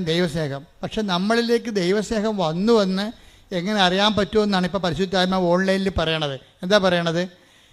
അതായത് ഒന്ന് റോമർ 5:5 വായിച്ച്. പ്രത്യാശ നമ്മെ നിരാശരാക്കുന്നില്ല. ഒന്ന് പ്രത്യാശ നമ്മളെ നിരാശരാക്കുന്നില്ല. കാരണം നമുക്ക് നൽകപ്പെട്ടിരിക്കുന്ന പരിശുദ്ധാത്മാവിലൂടെ ദൈവത്തിന്റെ സ്നേഹം നമ്മുടെ ഹൃദയങ്ങളിലേക്ക് ചൊരിയപ്പെട്ടിരിക്കുന്നു. അപ്പൊ നമ്മൾക്ക് ഒരു വിഷയത്തിൽ പ്രത്യാശ ഉണ്ടെന്ന് വെച്ചാൽ അതിന്റെ അർത്ഥം എന്താണ്? പരിശുദ്ധാത്മാവ് നമ്മൾ നിറഞ്ഞു എന്നതിൻ്റെ അർത്ഥം അറിഞ്ഞിരിക്കുന്നു. പരിശുദ്ധാത്മാവിൻ്റെ ഫലം എന്താണ്? അത് സമാധാനമാണ്. ഈ പ്രത്യാശ എന്ന് പറയുന്നത് തന്നെയാണ് സമാധാനം. നമ്മൾ പരിശുദ്ധാത്മാവിൻ്റെ ഫലങ്ങൾ കണ്ടില്ലേ? പരിശുദ്ധാത്മാവ് വന്നപ്പോൾ ഉടനെ ഫലം വന്ന്. എന്താണത്? ഗലാത്യർ 5:22 വായിച്ചേ. ഗലാത്യർ 5:22-23. ഗലാത്യർ 5:22-23. എന്നാൽ ആത്മാവിന്റെ ഫലങ്ങൾ സ്നേഹം, ആനന്ദം, സമാധാനം, അതായത് സ്നേഹം പറഞ്ഞേ, ആനന്ദം, സമാധാനം, ക്ഷമ. ഈ സമാധാനവും ക്ഷമയും എന്തിനുള്ളതാണ്? അത് തന്നെയാണ് ഈ പ്രത്യാശയുടെ കടുപ്പിച്ചിരിക്കുന്ന മനോഗുണങ്ങളെന്ന് പറയണത്. അതായത് നമ്മൾക്കൊരു വിഷയത്തിൽ പ്രത്യാശ ഉണ്ടെങ്കിൽ നമുക്കെന്തുണ്ടാകും? സമാധാനം ഉണ്ടാകും. പ്രത്യാശ ഉണ്ടെങ്കിൽ നമുക്കെന്തുണ്ടാകും? സമാധാനം ഉണ്ടാകും. ഈ പ്രത്യാശ സമാധാനം ഉണ്ടാകുമ്പോഴേ സ്വാഭാവികമായിട്ട് നമുക്ക് സമാധാനം കഴിഞ്ഞുള്ള ഫലം എന്താണ്? ക്ഷമയാണ്. ക്ഷമ എന്താണ്? കാത്തിരിക്കുന്ന സ്നേഹമാണ് ക്ഷമ. ആരുടെ കാത്തിരിക്കുന്ന സ്നേഹം? ദൈവത്തിൻ്റെ സ്നേഹത്തെ കാത്തിരിക്കുന്നു. മനസ്സിലായില്ലേ? കാത്തിരിക്കുന്ന സ്നേഹത്തിനാണ് ക്ഷമയെന്ന് പറഞ്ഞാൽ. അല്ല ഗാന്ധിജി പറയുന്ന വെജിറ്റബിൾ കഴിക്കുന്ന ആൾക്കാരുടെ ക്ഷമയല്ല. ഇപ്പോൾ ഒരു സായിപ്പ് പുസ്തകം വായിച്ചുകൊണ്ടിരുന്നപ്പോൾ ഗാന്ധി വന്ന് സൗത്ത് ആഫ്രിക്കയിൽ ഗാന്ധിയുടെ കൂടെ ഇരുന്നെന്ന് പറഞ്ഞില്ലേ? അപ്പോൾ ഉടനെ വെള്ളക്കാരൻ്റെ കൂടെ കറുത്തവൻ ഇരുന്ന് കഴിഞ്ഞപ്പോൾ ഉടനെ അയാൾ അടിച്ചെന്ന് പറഞ്ഞ്. അപ്പോൾ അടിച്ചെന്ന് പറഞ്ഞപ്പോൾ ഗാന്ധി സൗമ്യമായെന്ന് പറഞ്ഞു, ശാന്തമായെന്ന് പറഞ്ഞ്. അതൊരു ക്ഷമയാണ്. അതിന് വെജിറ്റബിൾ ക്ഷമയെന്ന് പറയും. എന്ന് വെച്ച് കഴിഞ്ഞാൽ പച്ചക്കറി മാത്രം കഴിച്ച് ജീവിക്കുന്നവർക്ക് സ്വാഭാവികമായിട്ട് ക്ഷമയുണ്ടാകും. പന്നി ഇറച്ചിയും പശു ഇറച്ചി കഴിക്കുന്നവർക്ക് ചൂടുണ്ടാകും. അത് നമ്മുടെ ബോഡിയും നമ്മൾ കഴിക്കുന്ന ആഹാരവും ശരീരത്തിൻ്റെ ചൂടും അവൻ്റെ പ്രവർത്തനങ്ങളും തമ്മിൽ വ്യത്യാസമുണ്ട്. ഇന്ത്യ ഓരോരുത്തർ യുദ്ധത്തിന് പോയിട്ടില്ലല്ലോ. അവരോടത്തും പോയാ? ഇന്ന് വരെ ഇന്ത്യക്കാർ യുദ്ധത്തിന് പോയിട്ടില്ല. നമ്മുടെ മേക്കെട്ട് കയറാൻ വന്നിട്ടേ ഉള്ളൂ. നമ്മളെന്താ യുദ്ധത്തിന് പോകാഞ്ഞത്? നമ്മുടെ സസ്യബുക്കുകളാണ്. ബേസിക്കായിട്ട് സസ്യബുക്കുകളാണ്. 5000 കുറച്ച് ചരിത്രം എടുത്താൽ ഓരോരുത്തരും പോയി ആക്രമിച്ച് ആരെങ്കിലും വന്നപ്പോൾ അളമുട്ടിയ തിരിഞ്ഞ് കടിക്കുമെന്ന് പറഞ്ഞാൽ നമ്മുടെ വായിക്കയറി പല്ലുണ്ടാന്ന് നോക്കിയപ്പോൾ കടിച്ചെന്നല്ലാതെ അങ്ങോട്ട് കയറി കാച്ചിട്ടില്ല. അപ്പം അങ്ങനെ സസ്യബുക്കുകൾക്ക് സ്വാഭാവികമായൊരു ക്ഷമ ഉണ്ടാകും. ആ ക്ഷമയല്ല പരിശുദ്ധാത്മാവിൻ്റെ ക്ഷമ. തെറ്റിദ്ധരിക്കരുത്. പരിശുദ്ധാത്മാവിൻ്റെ ക്ഷമയെന്ന് പറയണത് പച്ചയിറച്ചി കഴിച്ചാലും എന്താണ് കിട്ടണത്? കഴിക്കാതെ ജീവിക്കാൻ പറ്റുക? ചൈനയിലെ ആൾക്കാർ പാമ്പ് തിന്നുന്നുണ്ട്, പട്ടിയെ തിന്നേണ്ട ആൾക്കാർ വരെ ഉണ്ട്. അവിടെ അതേ കിട്ടത്തുള്ളൂ. പറഞ്ഞിട്ട് വല്ല കാര്യമുണ്ടോ? എന്താ കിട്ടണത് അത് തിന്ന് അവൻ ജീവിക്കുകയാണ് അവിടെ. അപ്പോൾ അതേസമയം തന്നെ ഈ ഭക്ഷണ കാര്യങ്ങളിൽ വരുന്ന ക്ഷമയെക്കുറിച്ചുള്ള പരിശുദ്ധാത്മാവ് പറയണത് ദൈവസ്നേഹം നിറയുമ്പോൾ ഇപ്പോൾ ഈ ആംഗ്ലോ സാക്സൺസ് എന്ന് പറയുന്ന ഇംഗ്ലീഷുകാരൻ്റെ അവരുടെ വർഗം ഏതാണ്? ആംഗ്ലോ സാക്സൺസ് ആണ്. ഈ ആംഗ്ലോ സാക്സൺസ് ആരായിരുന്നു? കാനിബാൽസ് ആയിരുന്നു. മനുഷ്യനെ അങ്ങോട്ടും ഇങ്ങോട്ടും പിടിച്ചു തിന്നുന്ന ആൾക്കാരായിരുന്നു. ഒരു 10,000 കൊല്ലം മുമ്പ് അങ്ങോട്ടും ഇങ്ങോട്ടും പിടിച്ചിരുന്ന ആൾക്കാരാണ് ഇംഗ്ലീഷുകാർ. കണ്ണിബാൾസ് ആയിരുന്നു. പക്ഷേ ഈ കണ്ണിബാൾസിൽ നിന്നാണ് പിന്നീട് ഫാദർ ഡാമേനും മദർ തെരേസ ഒക്കെ ഉണ്ടാകണത്. അത് സുവിശേഷം ഉണ്ടാക്കിയാണ്, അല്ല പച്ചക്കറിയിൽ നിന്ന് ഉണ്ടാക്കിയതല്ല. പിടിയിട്ടില്ലേ? ഈ പരസ്പരം പിടിച്ചു തീരുന്ന ഒരു ജനതയാണ് സുവിശേഷം, ബൈബിള്, ഫാദർ ഡാമേനെയും അതുപോലെ തന്നെ അസിസി പുണ്യാളനെയും അതുപോലെ തന്നെ മദർ തെരേസനെ ഉണ്ടാക്കിയിരിക്കുന്നത്. എന്ന് വെച്ച് നരഭോജികളെയാണ് അവസാനം നരന്മാർക്ക് വേണ്ടി ഭോജനമായി തീരുന്ന വ്യക്തികളായിട്ട് ബൈബിൾ കൺവേർട്ട് ചെയ്യണത്. ഇത് ഭക്ഷണപാനീയങ്ങൾ കൊണ്ടും അനുഷ്ഠാനക്രമങ്ങൾ ഉണ്ടാക്കിയതല്ല. പരിശുദ്ധാത്മാവ് നിറയുമ്പോൾ, ഒരു വ്യക്തിക്ക് നിറയുമ്പോൾ ഉണ്ടാകുന്ന വ്യത്യാസങ്ങളാണ് ഉണ്ടാകുന്നത്. ഇതിനെ നാഗാലാൻഡിലൊക്കെ നമ്മൾ ചെല്ലുമ്പോൾ കാണുന്നത് എന്താ? പണ്ടത്തെ നാഗാലാൻഡുമാരുടെ ചരിത്രം എന്താ? ഇപ്പോഴും ചിലരന്മാർ കണ്ട് നാഗൻസിൻ്റെ കഴുത്തിലൊക്കെ, പഴയ നാഗൻസിൻ്റെ കഴുത്തിലൊക്കെ 25 തലയോട് 35 തലയോടൊക്കെ മാല പോലെ കോർത്തിട്ടിരിക്കുകയാണ്. എന്താ കാര്യം? അവൻ എത്ര പേരെ കൊന്നിട്ടുണ്ടോ അതാണ് അവൻ്റെ ബലം. ഇപ്പം ഗുണ്ടകളൊക്കെ എന്ന് പറഞ്ഞാൽ എത്ര പേരെ തട്ടിയിട്ടുണ്ട്, അതല്ല അവരുടെ ബലം. അപ്പം അങ്ങനെയുള്ള നാഗന്മാരാണ് ഇന്ന് സുവിശേഷം സ്വീകരിച്ചിട്ട് സുവിശേഷ പ്രവർത്തനമായിട്ട് മാറണത്. എന്തിൻ്റെ ഗുണമാണത്? ഭക്ഷണത്തിൻ്റെ. ആ പഴയ ഭക്ഷണത്തിൻ്റെ അവരിപ്പോൾ പട്ടിയിറച്ചി ഇപ്പോൾ തിന്നുണ്ട്.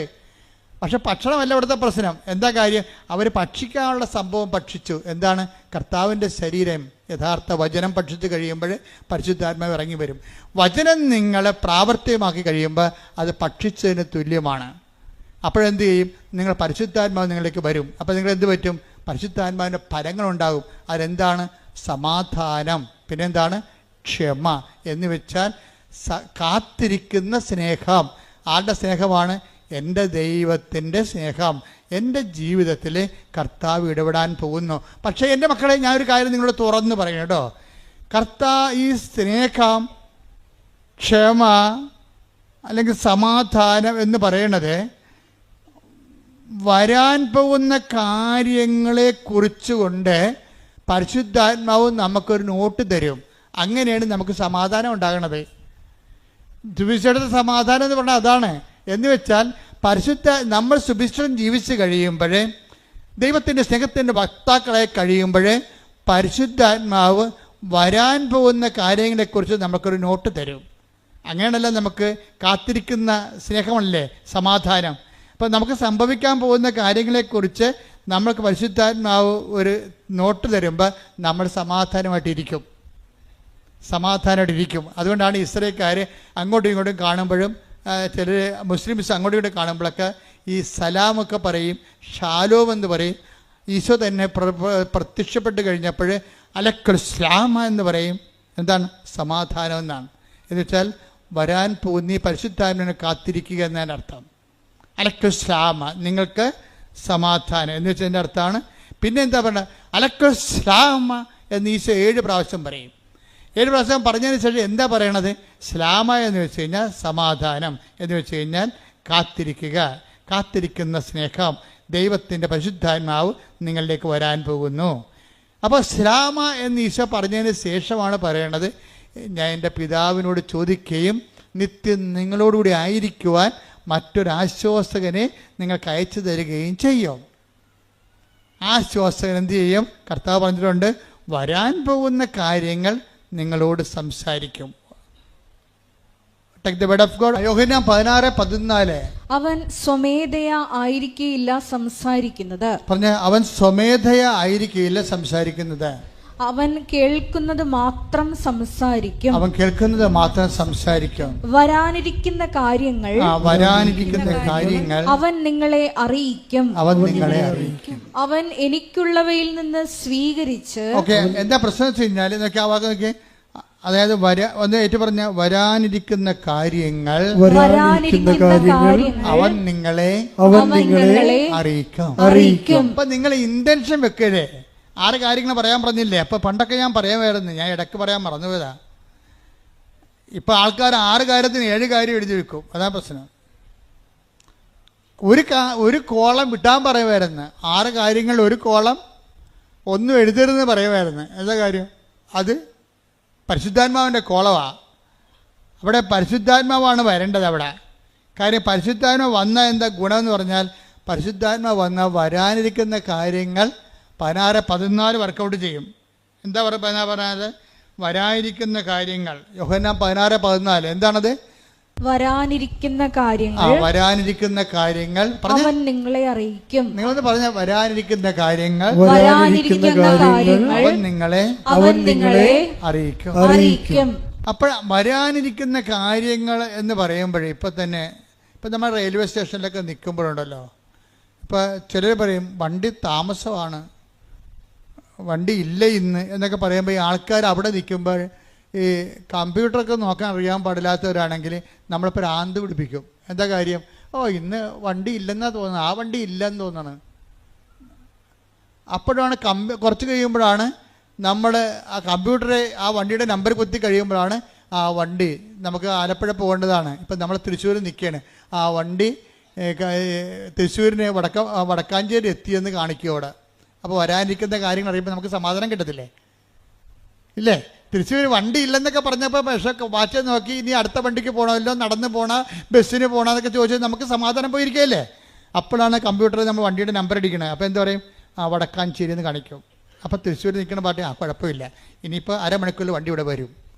വരാതിരിക്കുമ്പോൾ അപ്പോൾ നമുക്ക് എന്താ സംഭവിച്ചത്? നമുക്ക് സമാധാനം കിട്ടി. അതാണ് ഈ പറയണത്. അപ്പം സമാധാനവും പരിശുദ്ധാത്മാവും തമ്മിൽ ബന്ധമുണ്ട്. എങ്ങനെയുള്ള ബന്ധമാണ്? വരാൻ പോകുന്ന കാര്യങ്ങൾ അവൻ നിങ്ങളെ അറിയിക്കും. ഇപ്പം ക്ഷമയെന്ന് പറഞ്ഞാൽ എന്താണ്? കാത്തിരിക്കുന്ന സ്നേഹം. അപ്പം ക്ഷമയും സമാധാനവും ഒരു സംഭവം തന്നെയാണ്.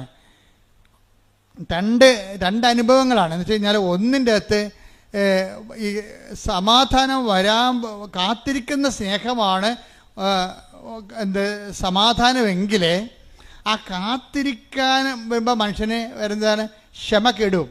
ക്ഷമക്കെടെന്ന് പറഞ്ഞതില്ലേ, ക്ഷമക്കൊരു കുഴപ്പമുള്ളത് പെട്ടെന്ന് ഈ സാധനം കാറ്റ് വരുമ്പോൾ കെട്ടുപോകും. വിളക്കിന് പിടിക്കണ പോലെ വിളക്ക് കത്തിച്ചാൽ നമ്മൾ എന്ത് ചെയ്യും? കാറ്റുണ്ടെങ്കിൽ കൈ പിടിക്കും, ഇല്ലേ? ഈ കൈ പിടിക്കുന്ന പരിപാടിക്കാണ് ക്ഷമ, സഹിക്കുന്ന സ്നേഹമെന്ന് പറയണത്. ക്ഷമയെന്ന് പറഞ്ഞാൽ എന്താണ്? സഹിക്കുന്ന സ്നേഹമാണ്. കാത്തിരിക്കുന്ന സ്നേഹം തന്നെയാണ്, പക്ഷെ അതിൻ്റെ അകത്ത് കാത്തിരിക്കുന്ന സ്നേഹം സമാധാനമാണ്, സഹിക്കുന്ന സ്നേഹം ക്ഷമയാണ്.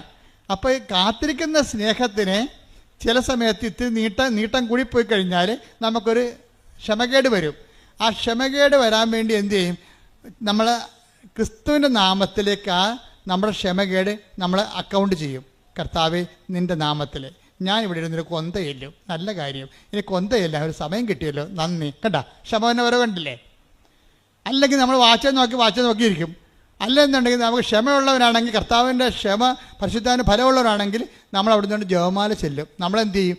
എന്നിട്ട് നമ്മളോട് ഈ എവിടെയെല്ലാം കർത്താവിന് കാലുകുത്താൻ പറ്റണില്ല ആ രാജ്യങ്ങളെല്ലാം നമ്മളെ സമർപ്പിച്ച് പ്രാർത്ഥിക്കും.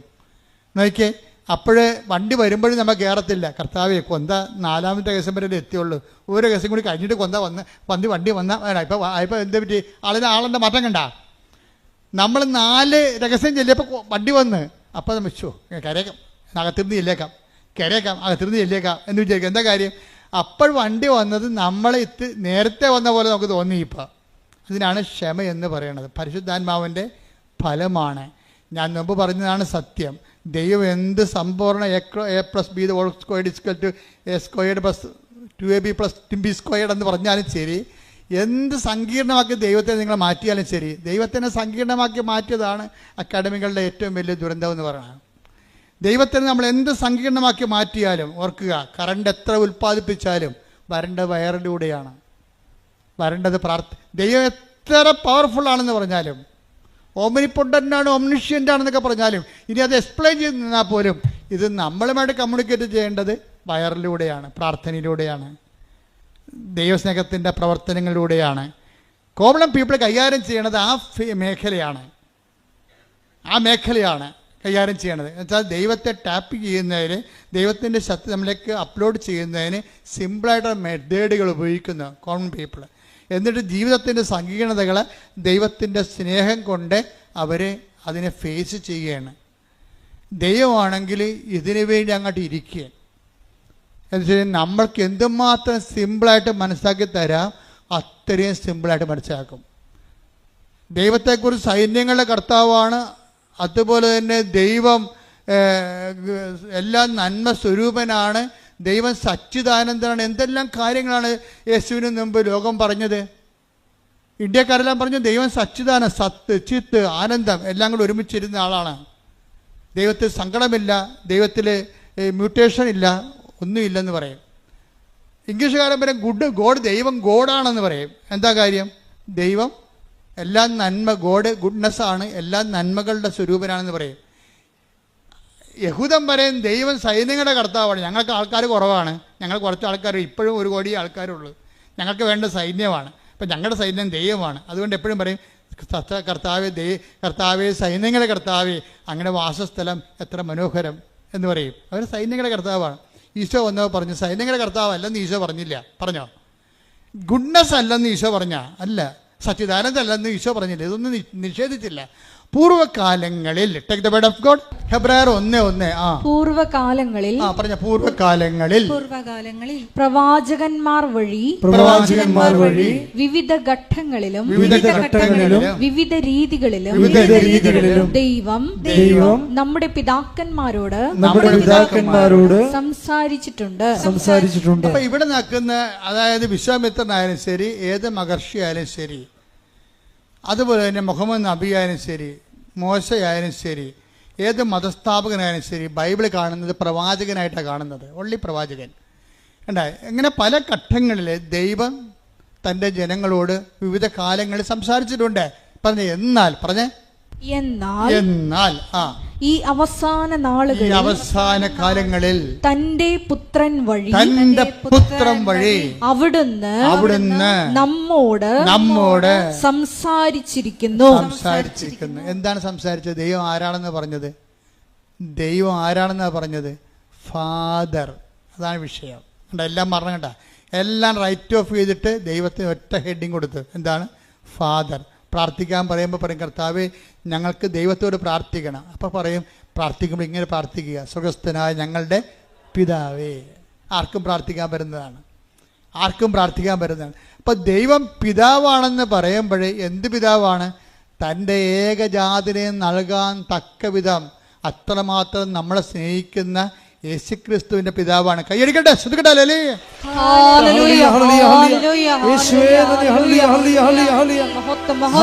പരിശുദ്ധ പരമ ദിവ്യകാരുണ്യത്തിന് ആരാധനയും സ്തുതിയും പുകഴ്ചയും ഉണ്ടായിരിക്കട്ടെ. പിതാവും മക്കളും തമ്മിലുള്ള ഒരു സ്നേഹമായിട്ടാണ് ഈശോ മതത്തെ മാറ്റിയത്.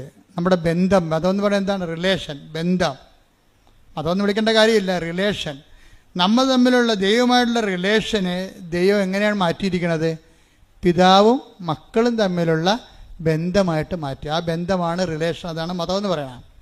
അപ്പോൾ ഈ ബന്ധമെന്ന് പറയുമ്പോൾ ആ ബന്ധത്തിൽ എന്താണ്? ആ ബന്ധത്തിൽ ഉരുത്തിരിഞ്ഞതാണ് ക്ഷമ. എന്താണ്? സഹിക്കുന്ന സ്നേഹം. പിന്നെ എന്താണ്? സമാധാനം, കാത്തിരിക്കുന്ന സ്നേഹം. കാത്തിരിപ്പിന് ഇത്തിരി ദൈർഘ്യം കൂടിക്കഴിഞ്ഞാൽ നമ്മൾക്ക് പിതാവിനുള്ള സ്നേഹം വെച്ചുകൊണ്ട് ആ കാത്തിരിപ്പിൻ്റെ ഒരു വിരസത നമ്മൾ അഡ്ജസ്റ്റ് ചെയ്യും. എന്താണ്? ക്ഷമ. ഇതെല്ലാം എന്താണ്? ക്ഷമയും സമാധാനം എന്തിൻ്റെതാണ്? പരിശുദ്ധാത്മാവിൻ്റെ ഫലങ്ങളാണ്. ഇതാണ് പരിശുദ്ധാത്മാവിനെ നമ്മുടെ ആധ്യാത്മിക ജീവിതത്തിൽ മാറ്റി നിർത്തിക്കൊണ്ട് ദൈവാനുഭവം സാധ്യമല്ലാത്തത്. എല്ലാ ഘട്ടങ്ങളിലും പരിശുദ്ധാത്മാവ് വേണം. അതുകൊണ്ട് തന്നെ നിങ്ങൾ ഉടമ്പടിയിൽ എഴുതുമ്പോൾ 1-ാം ഘട്ടം അല്ലെങ്കിൽ അവസാന ഘട്ടത്തിൽ എൻ്റെ ഒരു നിയോഗം എന്താണ്? പരിശുദ്ധാത്മാവെന്ന് എഴുതണം. എന്താ കാര്യം? പരിശുദ്ധാത്മാവിനെ നമ്മൾക്ക് ലഭിക്കാൻ, നമ്മൾക്ക് പണം കൊടുക്കാൻ, അതിന് ജീവൻ കൊടുക്കാൻ മതിയാകാത്തത് കാരണം അതിനു വേണ്ടിയാണ് ഈശോ വില കൊടുത്തിരിക്കുന്നത്. നമ്മളെപ്പോഴും പറയും പാപത്തിന് പരിഹാരമായിട്ടാണെന്ന്.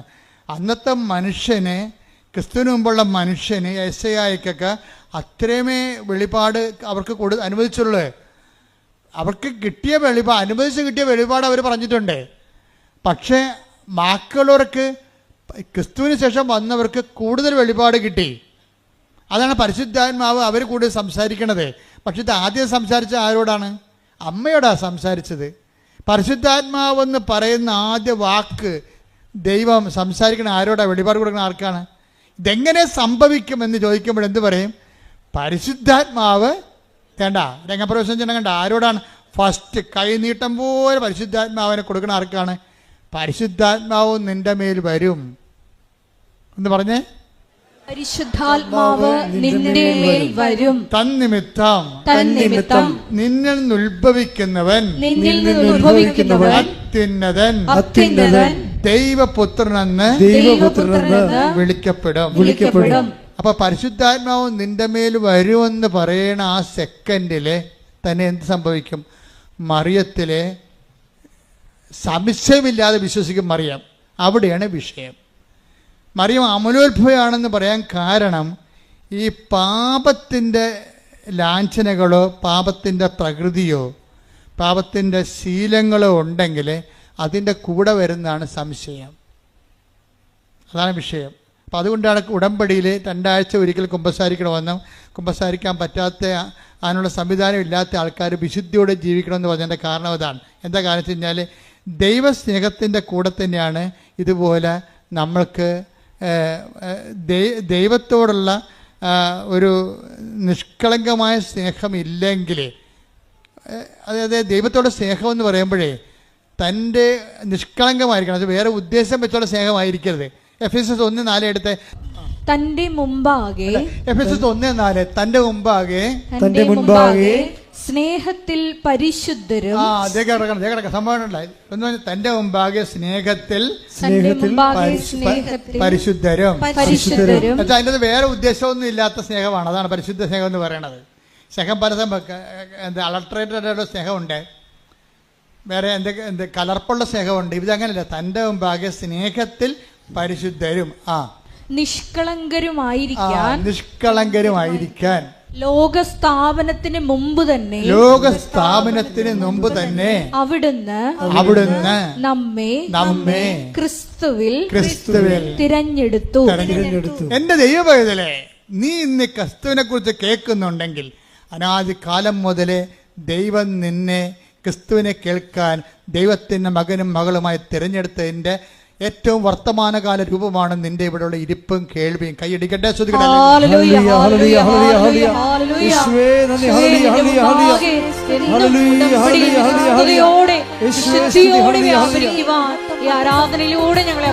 ഒരുമിച്ച് പാടുക.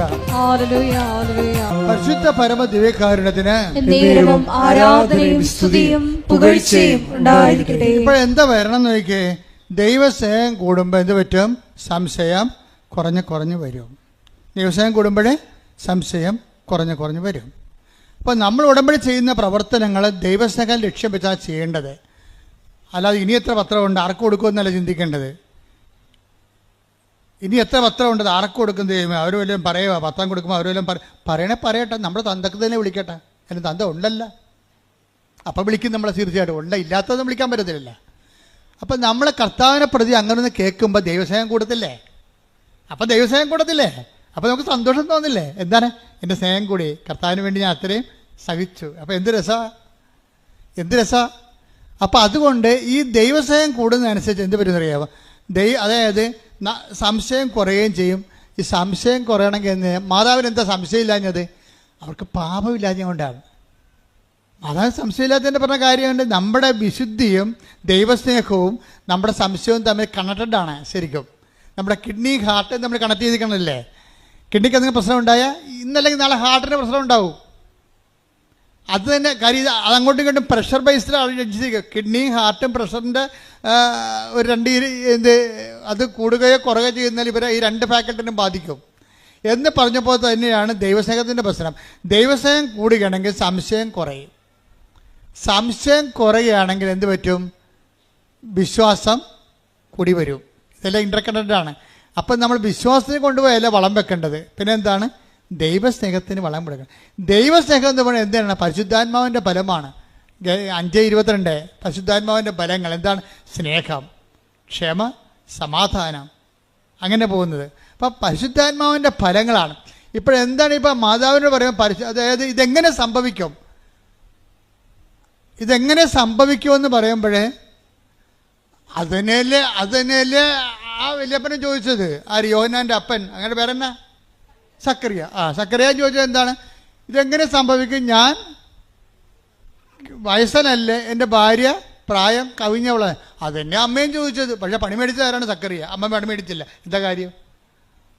എന്താ കാര്യം വെച്ച് കഴിഞ്ഞാൽ അമ്മ എന്താ ഇതെങ്ങനെ സംഭവിക്കും, ഞാൻ പുരുഷനെ അറിയുന്നില്ലല്ലോ. ഉടനെ മാലാഖ എന്ത് പറഞ്ഞു? പരിശുദ്ധാത്മാവ് നിന്റെ മേൽ വരും. പരിശുദ്ധാത്മാവ് നിന്റെ മേൽ വരുമെന്ന് പറയുന്നതും വന്നുവെന്ന് പറഞ്ഞാലും വന്നു കഴിഞ്ഞാലും ദൈവത്തിനുള്ള പ്രശ്നം വെച്ച് കഴിഞ്ഞാൽ ദൈവം ഒരു ഹിസ്റ്റോറിക്കൽ പ്രസൻസിൽ ജീവിക്കുന്ന ആളാണ്. നമ്മളെ സംബന്ധിച്ചുള്ള ഭൂതമുണ്ട്, വർത്തമാനമുണ്ട്, ഇല്ലേ? ദൈവത്തിന് ഈ പറഞ്ഞ സംഭവം ഒന്നുമില്ല. ദൈവം തന്നാൽ താനായിരിക്കുന്നു, അനാദിയായിരിക്കുന്നു, ആദികാരണമായിരിക്കുന്നു. കണ്ട അപ്പോൾ പോക്കണ്ടില്ലേ? ദൈവത്തിന് കാരണം പോലും ഇല്ല. അപ്പോൾ ദൈവത്തിന് കാലവുമില്ല, കാരണവുമില്ല. ദൈവത്തിന് കാരണവുമില്ല, കാലവുമില്ലാത്ത കാരണം ദൈവം ഒരു കാലത്തിൽ പറഞ്ഞാൽ അതിനെല്ലാം എവർ പ്രസൻ്റാണ്. ഹിസ്റ്റോറിക്കൽ പ്രസൻസ് എന്ന് പറയും. ഹിസ്റ്റോറിക്കൽ പ്രസൻറ്റ്, അതായത് ചരിത്രപരമായ വർത്തമാനം. ദൈവം വരുമെന്ന് പറഞ്ഞാൽ എൻ്റെ അർത്ഥം വന്നു എന്ന് എൻ്റെ അർത്ഥം. മനസ്സിലായില്ലേ? വരുമെന്ന് പറഞ്ഞാൽ ദൈവത്തിന് അങ്ങനെ പറയാൻ പറ്റത്തില്ലല്ലോ. വരുമെന്ന് ദൈവം പറഞ്ഞാൽ ദൈവത്തിനെ സംബന്ധിച്ചിടത്തോളം അത് വന്നതിന് തുല്യമാണ്. കാര്യം ഹീസ് ഇൻ ഹിസ്റ്റോറിക്കൽ പ്രസൻസ്. ഇതുപോലെ തന്നെ അമ്മ എന്ത് ചെയ്ത് പരിശുദ്ധാത്മാവ് നിൻ്റെ മേൽ വരുമെന്ന് പറഞ്ഞ ആ ടൈമിൻ്റെ ആ ഇപ്സഫാത്തോ ആ ബൈ ടൈം ആ സെറ്റ് ടൈമിൽ തന്നെ ശരിക്കും പരിശുദ്ധാത്മാവിൽ അമ്മ നിറഞ്ഞു. പരിശുദ്ധാത്മാവിൽ അമ്മ നിറഞ്ഞപ്പോൾ എന്താ അമ്മ പറഞ്ഞത്? ഇതാ കർത്താവിൻ്റെ ദാസി. കണ്ട ഗുണപ്പൊക്കണ്ട. അതായത് എന്തുമാത്രം പാപം കുറഞ്ഞിരിക്കുന്നുവോ അത്തരം വെളിപാടുകളെ സ്വീകരിക്കാനും സംശയം കുറയാനും കൃപയും നിറയാനും ഇടയാകും. അപ്പം നമ്മൾ കൃപാസനം പാപത്തെ ഇങ്ങനെ പരിശുദ്ധാത്മ കിട്ടാനുള്ള ഇടപാടായിട്ട് ഇങ്ങനെ എണ്ണി പെരുക്കി അങ്ങനെ ഞാൻ പ്രസംഗിക്കാറില്ല. ഇത് ഉടമ്പടിയുമായിട്ട് ബന്ധപ്പെട്ട് ആധ്യാത്മിക ജീവിതം പരിപോഷിപ്പിക്കുന്നതിൻ്റെ ആവശ്യത്തിലേക്കായിട്ട് ഞാൻ ദൈവസ്നേഹത്തിന് പ്രാധാന്യം കൊടുത്താണ് സംസാരിക്കണത്. ദൈവസ്നേഹത്തിന് പ്രാധാന്യം കൊടുത്ത് സംസാരിക്കുമ്പോൾ പരിശുദ്ധാത്മാവിൻ്റെ ഒന്നാമത്തെ ബലം സ്നേഹമാണ്. ദൈവസ്നേഹത്തെ പരിശുദ്ധാത്മാവിൻ്റെ ഫലമായിട്ട് അവതരിപ്പിക്കുമ്പോൾ സ്വാഭാവികമായിട്ടും പരിശുദ്ധാത്മാവിന് പ്രാധാന്യമുള്ളത് കാരണം എന്ത് പറ്റും? പാപം. അതാണ് ഇതെങ്ങനെ സംഭവിക്കും, ഞാൻ പുരുഷനെ അറിയുന്നില്ലെന്ന് പറയുമ്പോൾ അമ്മയ്ക്ക് പെട്ടെന്ന് മനസ്സിലാകും എന്താണ് പരിശുദ്ധാത്മാവ് നിൻ്റെ മേൽ വരുമെന്ന് പറയാം, അല്ലേ? പരിശുദ്ധാത്മാവ് നിൻ്റെ മേൽ വരുമെന്ന് പറയുമ്പോൾ അമ്മയെ സംബന്ധിച്ചിടത്തോളം ഒരു കൺഫ്യൂഷനുമില്ല. അമ്മയ്ക്ക് പരിശുദ്ധാത്മാവ് ജ്ഞാനം കൊടുത്തിട്ട് പറയും, മേരി ഇന്ന് വരെ പറഞ്ഞതെല്ലാം കർത്താവിൻ്റെ ആത്മാവ് ദൈവത്തിൻ്റെ ആത്മാവെന്ന് പറയും. നിന്നോടാണ് ആദ്യമായിട്ട് ഈ വെളിപാട് പറയണത്. ദൈവത്തിൻ്റെ പരിശുദ്ധാത്മാവിന് പരിശുദ്ധാത്മാവ് എന്നുള്ള പേരുള്ളത് ഇപ്പോഴാണ്. പണ്ട് ആദി ദൈവം ആകാശം ഭൂമിയിൽ സൃഷ്ടിച്ചു, ഭൂമി രൂപരഹിതമായിരുന്നു, ആഴത്തിന് മീതെ അന്ധകാരം വ്യാപിച്ചിരുന്നു, അന്ധകാരത്തിന് ജലപ്പരപ്പിലൂടെ ദൈവത്തിൻ്റെ ആത്മാവ്. പരിശുദ്ധാത്മാവല്ല, പരിശുദ്ധാത്മാവല്ലേ? ആണ്. പക്ഷെ അവിടെ വിളിക്കണത് എന്താണ്? ദൈവത്തിൻ്റെ ആത്മാവ്. എസെക്കിയേൽ 37 വിളിക്കണത് എന്താണ്? കർത്താവിൻ്റെ ആത്മാവിനെ മരുഭൂമിയിലെ കൂട്ടിക്കൊണ്ടുപോയി. മനുഷ്യപുത്ര നീ എന്ത് കാണുന്നു? ഞാൻ പറഞ്ഞു അസ്ഥികൂടങ്ങളെ. അവ ജീവിക്കുമോ? കർത്താവ് അങ്ങയ്ക്കറിയാം. അവിടെ എന്താണ്? കർത്താവിൻ്റെ ആത്മാവാണ്. അപ്പോൾ ദൈവത്തിൻ്റെ ആത്മാവ്, കർത്താവിൻ്റെ ആത്മാവ്. മറിയത്തോട് പറയുമ്പോഴാരും പരിശുദ്ധാത്മാവ് എന്ന് പറയും. പരിശുദ്ധാത്മാവ് എന്താ കാര്യം? അടി തുടങ്ങാൻ പോകണമെന്നതിൻ്റെ അർത്ഥം ആർക്കാ മനസ്സിലാകാത്തത്? മനസ്സിലാകുന്നതിന് ശരിക്കും മനസ്സിലായിട്ടുണ്ട്. അടി തുടങ്ങാൻ പോകണം. എന്താണ്? നിനക്ക് സ്ത്രീക്കും തമ്മിലും നിന്റെ സന്തതിക്കും സ്ത്രീയുടെ സന്തതിക്കും തമ്മിലും ഞാൻ ശത്രുത ഉളവാക്കും. അശുദ്ധാത്മാവിൻ്റെ അവതാരമായിട്ടല്ല മറ്റേ പാപരൂപം വരണത്. അപ്പം പാപത്തിന് പരിഹാരം ചെയ്യാൻ ക്രിസ്തുവിനെ മനുഷ്യാവതാരത്തിലൂടെ വചനം മാംസമാകുന്ന ആ സ്വർഗീയ പ്രക്രിയയിൽ യുദ്ധം പ്രഖ്യാപിക്കുകയാണ്. നിനക്കും സ്ത്രീക്കും തമ്മിൽ ഉൽപ്പത്തി 3:15 വർക്കൗട്ട് ചെയ്യും. എന്താ കാര്യം? ഇനി അശുദ്ധാത്മാവിനെ മുൻനിർത്തിക്കൊണ്ടാണ് പരിശുദ്ധാത്മാവെന്ന് പറയണത്. അശുദ്ധാത്മാവുണ്ട്, അതുമായിട്ടാണ് ഇനി യുദ്ധം വരാൻ പോണത്. അതിനെ മറിയത്തെ തന്നെ എക്വിപ്പ് ചെയ്യാണ്. മറിയത്തിലൂടെ ജനിക്കുന്നവനാണ് അവൻ്റെ തലയെ തകർക്കാൻ പോണത്. ശ്രുതികട്ടെ, ശ്രുതികട്ടെ.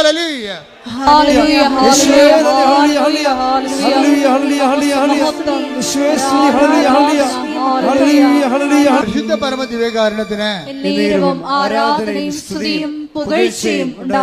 പരിശുദ്ധാത്മാവ് എന്ന് പറയുമ്പോൾ ദിവസം കൂടാം. ദിവസം കൂടുമ്പോൾ ഇത് പറ്റും, സംശയം കുറയും, അല്ലേ? ഇങ്ങനെ വരണം. അപ്പോൾ വിശ്വാസം വർദ്ധിക്കും. എന്നിട്ട് പരിശുദ്ധാത്മാവിനെ അപ്പം വിശ്വാസം വർദ്ധിക്കുമ്പോൾ അമ്മ എന്ത് പറയും? ഇതാ കർത്താവിൻ്റെ ദാസി, നിൻ്റെ വചനം പോലെ എന്നിൽ നിറവേറട്ടെ. എന്നിട്ട് പിന്നീട് പരിശുദ്ധാത്മാവ് വീണ്ടും മറിയത്തോട് സംസാരിക്കണം. പരിശുദ്ധാത്മാവിനെ ഇൻട്രൊഡ്യൂസ് ചെയ്ത് ആര്? മാലാഖ് ഇൻട്രൊഡ്യൂസ് ചെയ്തു. മാലാഖ് ഇൻട്രൊഡ്യൂസ് ചെയ്തെങ്കിലും പരിശുദ്ധാത്മാവ് നേരിട്ട് മറിയത്തിൻ്റെ അടുത്ത് വരും. ആരിലൂടെ? എലിസബത്തിലൂടെ വരും. എലിസബത്തിനെ കാണാൻ പോകുമ്പോൾ പരിശുദ്ധാത്മാവ് നിറഞ്ഞിട്ട് മറിയം പറയും, എലിസബത്ത് പരിശുദ്ധാത്മാവ് നിറഞ്ഞു പറഞ്ഞു, മേരി, കർത്താവ് മംഗളവാർത്ത സമയത്ത് നിന്നോട് അരുളി ചെയ്ത കാര്യങ്ങൾ. അവിടെ അരുളി ചെയ്തത് ആരാണ്? പിതാവായ ദൈവമാണ് അരുളി ചെയ്തത്. ഇപ്പോൾ അരുളി ചെയ്യാൻ പോണത് ആരാണ്? പരിശുദ്ധാത്മാവ് ദൈവമാണ്. കാര്യം പുത്രനായ ദൈവമാണ് മനുഷ്യാവതാരം ചെയ്യാൻ പോണത്. അതുകൊണ്ടാണ് ആദ്യം കർത്താവ് നിന്നോട് അരുളി ചെയ്ത കാര്യം. ലൂക്ക 1:45 എടുത്ത്, കർത്താവ് അരുൾ ചെയ്ത കാര്യങ്ങൾ. കർത്താവ് അരുളി ചെയ്ത കാര്യങ്ങൾ. മംഗളവാർത്ത സമയത്ത് മാലാഖ വഴി കർത്താവ് പിതാവായ ദൈവം, ലോഡെന്നാ പറയണ, ഫാദറാണത്. അതായത് കർത്താവ് അരുളി ചെയ്ത കാര്യങ്ങള് നിറവേറുമെന്ന് വിശ്വസിച്ചവൾ ഭാഗ്യവതി അനുഗ്രഹീത എന്നാണ് സംഭവം. എന്ന് വെച്ച് കഴിഞ്ഞാല് വിശ്വസിക്കുമ്പോഴേ വരാൻ പോകുന്ന ഇതാരെ പരിശുദ്ധാത്മാവോളം നിറഞ്ഞ് എലിസബത്ത് പറഞ്ഞു, മേരി, കർത്താവ് നിന്നോട് അരുളി ചെയ്ത കാര്യങ്ങൾ നിറവേറുമെന്ന് വിശ്വസിച്ച നീ അനുഗ്രഹീത. എന്ന് വെച്ചാൽ നിങ്ങൾക്ക് ഒരു പരിശുദ്ധാത്മാവിൻ്റെ വെളിപാടിൻ്റെ ഒരു ഘടന കണ്ടില്ലേ? അതായത് വരാൻ പോകുന്ന കാര്യങ്ങൾ അവൻ നിന്നോട് പറയുമെന്ന് 16 നമ്മൾ വായിച്ചു. ഇപ്പോൾ വരാൻ പോകുന്ന കാര്യങ്ങൾ ആണ് മാലാഖ മറിയത്തോട് പറഞ്ഞത്. പരിശുദ്ധാത്മാവ് നിൻ്റെ മേൽ വരുമെന്ന് പറഞ്ഞു. അപ്പോൾ മറിയം വിശ്വസിച്ചപ്പോൾ അത് വന്ന പോലെയായി. അത് തന്നെയാണ് എലിസബത്തിലൂടെ പരിശുദ്ധാത്മാവ് അതിന് കൺകറൻസ് കൊടുക്കുന്നത്. എന്താണ്? മേരി, നീ വിശ്വസിച്ചു, വരാൻ പോകുന്നെന്ന് ഞാൻ പറഞ്ഞു, അപ്പം നീ വന്നതുപോലെ വിശ്വസിച്ചു, അപ്പം നീ അനുഗ്രഹീതയാണെന്ന്. അത് അനുഗ്രഹീത. അതായത് വരാൻ പോകുന്ന കാര്യങ്ങളെ പരിശുദ്ധാത്മാവ് നിറവോടുകൂടി വന്നതുപോലെ അനുഭവിച്ചാൽ വരാൻ പോകുന്ന വിഷയത്തിന്റെ മേൽ നമുക്ക് അവകാശം അനുഗ്രഹം പ്രാപിക്കാം. കൈയടിച്ച് ശ്രദ്ധിക്കട്ടെ. ഹല്ലേലൂയ.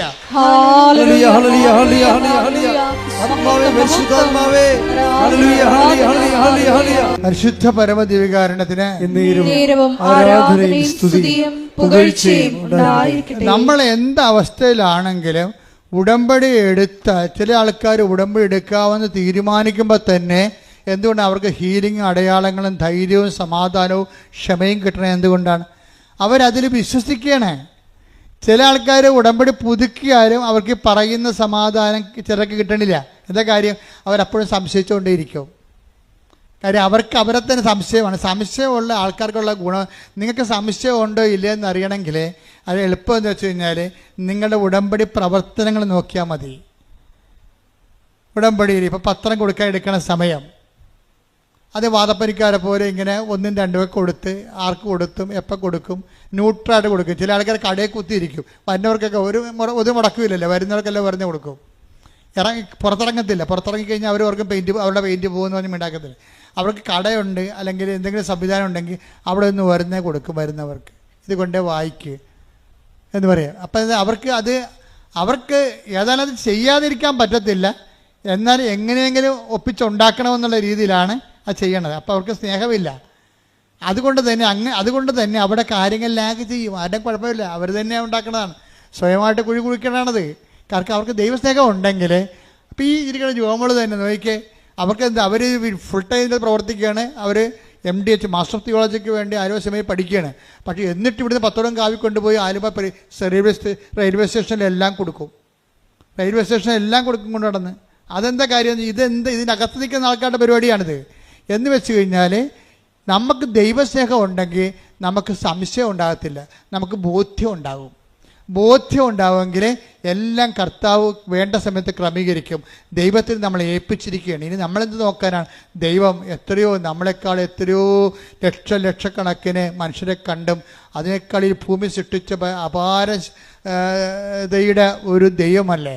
അപ്പം അങ്ങനെ നമുക്ക് അതിനെക്കുറിച്ചുള്ള ബോധം പരിശുദ്ധാത്മാവ് തന്നുകൊണ്ടിരിക്കും. പരിശുദ്ധാത്മാവിൻ്റെ കുറവുണ്ടെങ്കിൽ എങ്ങനെയാവോ? 90 ദിവസം പിടിച്ച് നിൽക്കണം. 90 ദിവസം പിടിച്ച് നിൽക്കണം. അത് കഴിയുമ്പോൾ ഭക്തി. 90 ദിവസം പത്തി, 91 ദിവസം പത്തി. അതാണ് സംഭവം. ഉടമ്പടി വർക്ക് ചെയ്യാത്ത അതാണ്. 90 ദിവസം പത്തി, 91 ദിവസം പത്തി. പഴയ സ്വഭാവം പഴയ ആളായിട്ട് മാറും. ചില ആൾക്കാർ പത്തിയും ഒരുമിച്ച് കൊണ്ടുപോകും. അത് ഭയങ്കര മൂർഖനാണ് മാതാവേ. അപ്പം ഇതെല്ലാം കറക്റ്റ് ചെയ്യണം. നിങ്ങൾ വിശ്വസിക്കുന്നുണ്ടോ, നിങ്ങൾ സ്നേഹിക്കുന്നുണ്ടോ എന്ന് ദൈവത്തിന് നിങ്ങൾ ബോധ്യപ്പെടുത്തി കൊടുക്കണം. അതാണ് എൻ്റെ ഏറ്റവും വലിയ വിഷയം. ദൈവത്തിന് ബോധ്യപ്പെടുത്തി കൊടുക്കുന്നതാണ് ഇതിനകത്ത് ഉള്ള റിസ്ക് എന്ന് പറയും, ഉടമ്പടിയിലെ റിസ്ക് എന്ന് പറഞ്ഞാൽ അതാണ്. കാര്യം എന്താ, ഞാനിങ്ങനെ പറയാം, പല ആൾക്കാർക്കും ദൈവത്തെക്കുറിച്ച് പറയാൻ അറിയത്തില്ല. എന്താ കാര്യം, അവർ ദൈവത്തെ കണ്ടിട്ടില്ല, അതാണ് മെയിൻ പ്രശ്നം. പിന്നെ പുസ്തകത്തിലുള്ള നോളജും എവിടെയെങ്കിലുമൊക്കെ സെമിനാറൊക്കെ അറ്റൻഡ് ചെയ്യുകയും വല്ല പ്രസംഗമൊക്കെ കേൾക്കുന്ന ഒരു നോളജ്, അങ്ങനെയല്ല. ഞാൻ നിങ്ങൾ പറയുന്നുണ്ടെങ്കിൽ ലക്ഷം ലക്ഷം മനുഷ്യർ ഞാൻ ദൈവം പ്രവർത്തിക്കുന്ന കണ്ടു, ഞാൻ തന്നെ നേരിട്ട് മാതാവിനെ കണ്ട ആളാണ്. അപ്പോൾ എനിക്കിതിനെക്കുറിച്ചെല്ലാം കൃത്യതയുണ്ട്, പക്ഷേ അനുഭവജ്ഞാനമാണുള്ളത്, ആശയജ്ഞാനമല്ല. ഇത് inevitable defeat of the ideal by the real എന്ന് വെച്ച് കഴിഞ്ഞാൽ ഏത് ഐഡിയലായാലും ശരി റിയൽ വരുമ്പോൾ തോറ്റുപോകും. അത് അനിവാര്യമായ ആശയത്തിൻ്റെ തോൽവിയാണ് അനുഭവത്തിൻ്റെ വിജയമെന്ന് പറയണത്. അതുകൊണ്ട് ഞാനെപ്പോഴും ശ്രദ്ധിക്കുന്നത് അനുഭവജ്ഞാനം. ഞാനെപ്പോഴും ചിന്തിക്കുന്നത് ബിബ്ലിക്കൽ തിയോളജി എന്ന് പറയുമ്പോൾ ഞാൻ പറയും ബിബ്ലിക്കൽ എക്സ്പീരിയൻസ് തിയോളജി എന്ന് പറയും. എൻ്റെ മനസ്സുടനെ പറയും, അങ്ങനെ ഒരു ശാസ്ത്രമില്ല. ബിബ്ലിക്കൽ തിയോളജി നമ്മൾ ശാസ്ത്രമുണ്ട്, നമ്മളൊക്കെ ഇപ്പോൾ പഠിക്കണം അതാ MDH മാസ്റ്റർ ചെയ്യണവർ. അപ്പോൾ എന്താ സംഭവിച്ചാൽ ബിബ്ലിക്കൽ തിയോളജി സബ്ജക്റ്റ്, പക്ഷേ എൻ്റെ അടുത്ത് വരുമ്പോൾ ഞാൻ പറയും ബിബ്ലിക്കൽ എക്സ്പീരിയൻസ് തിയോളജി എന്ന് പറയും. ബൈബിളിലുള്ള കാര്യങ്ങളെല്ലാം മനുഷ്യൻ്റെ അനുഭവത്തിലുള്ള കാര്യങ്ങളാണ്. അത് താത്വിക ജ്ഞാനത്തിന് അവിടെ വലിയ സ്പേസ് ഇല്ല. മനുഷ്യന് അനുഭവം അല്ലെന്നുണ്ടെങ്കിൽ ഇത് അപ്രസക്തമായി തീരുകയും ചെയ്യും. മനുഷ്യനില്ലാതെ ദൈവം നിലനിൽക്കും, ദൈവവചനവും നിലനിൽക്കും. പക്ഷേ എന്തിനു വേണ്ടിയാണ് ഇതെല്ലാം? മനുഷ്യന് വേണ്ടിയാണ്. യേശുക്രിസ്തു പോലും മനുഷ്യാവതാരം ചെയ്തത്, അല്ലെങ്കിൽ വേറെ എന്തെങ്കിലും അവതാരം ചെയ്താൽ പോരെ? അപ്പം മനുഷ്യനാണ് പ്രാധാന്യം. ഈശോയ്ക്കും അറിയാം എന്താണ് സാബത്ത് മനുഷ്യന് വേണ്ടിയാണ്. സാബത്ത് മനുഷ്യന് വേണ്ടിയാണെന്ന് പറയുമ്പോൾ വചനവും വചനത്തിൻ്റെ വ്യാഖ്യാനവും സ്പിരിച്വാലിറ്റിയും ആധ്യാത്മികതയും എല്ലാം എന്താണ് മനുഷ്യ ജീവിതത്തിന് വേണ്ടിയും. ഈ കാലം നമ്മളെ എപ്പോഴും ദൗത്യം പൂർത്തിയായി കഴിയുമ്പോൾ മനുഷ്യൻ ദൈവത്തിൽ തിരിച്ചെത്തിച്ചേരാൻ വേണ്ടിയുള്ള സംവിധാനമാണ് സഭയെന്ന് പറയുന്നത്. കയ്യടിക്കട്ടെ, ശ്രുതികട്ടെ. ഹല്ലേലൂയ.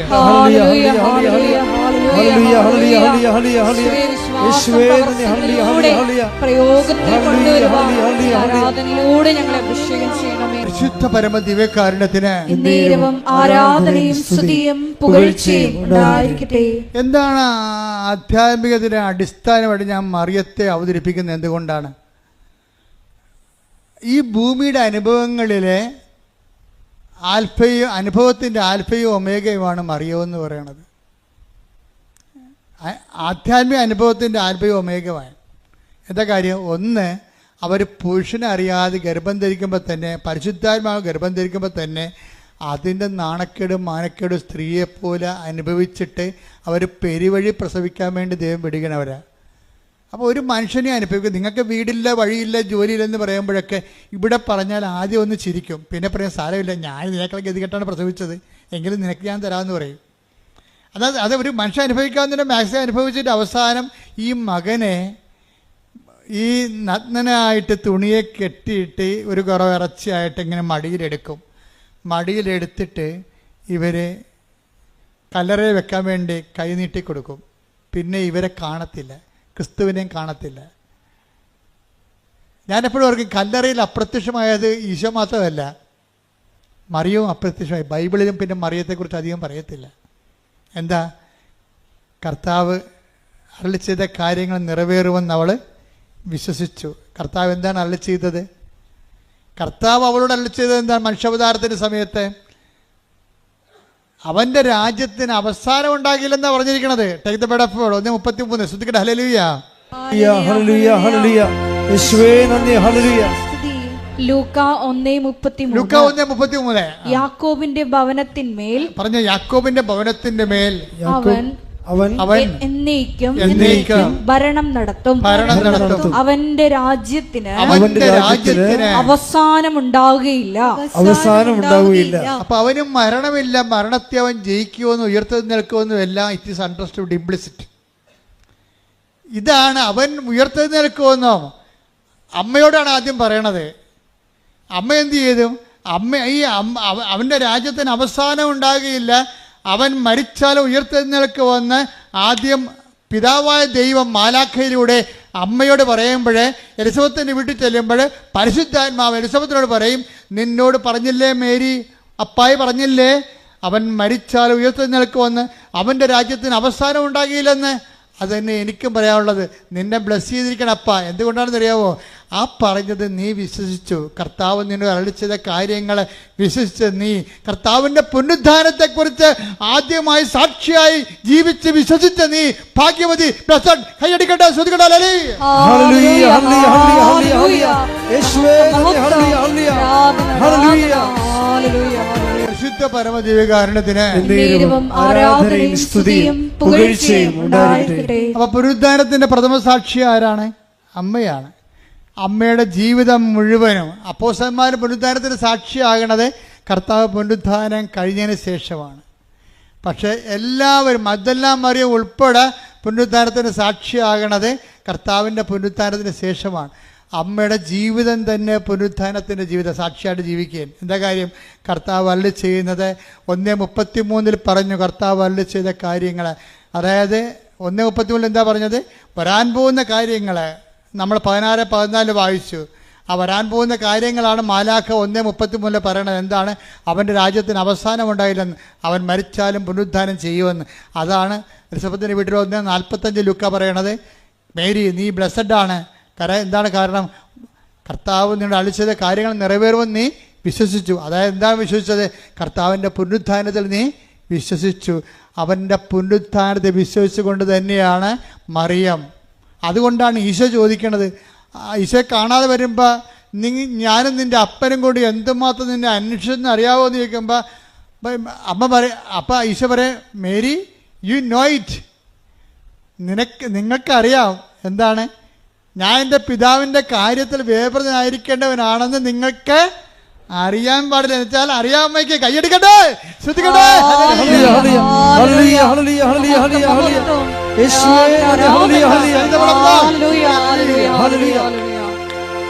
ഈ കുരിശിന്റെ വഴികളിലൂടെ എല്ലാം ബോധം കെട്ട് വീഴാതെ യോഹന്നാൻ പറയും, കണ്ടില്ലേ അമ്മയുടെ നിപ്പ് കണ്ടില്ലേ? പുനരുദ്ധാനത്തിൻ്റെ സാക്ഷിയായിട്ട് മരിച്ചു കിടക്കുന്ന മകൻ്റെ മുമ്പിൽ ഏതെങ്കിലും അമ്മ ഇങ്ങനെ നിൽക്കുമോ? ഏതമ്മയാലും ബോധം കെട്ട് താഴെ വീണ കിടക്കത്തില്ലേ? കണ്ടില്ലേ നിൽക്കണ നിപ്പ് കണ്ടില്ലേ? എന്താണ്?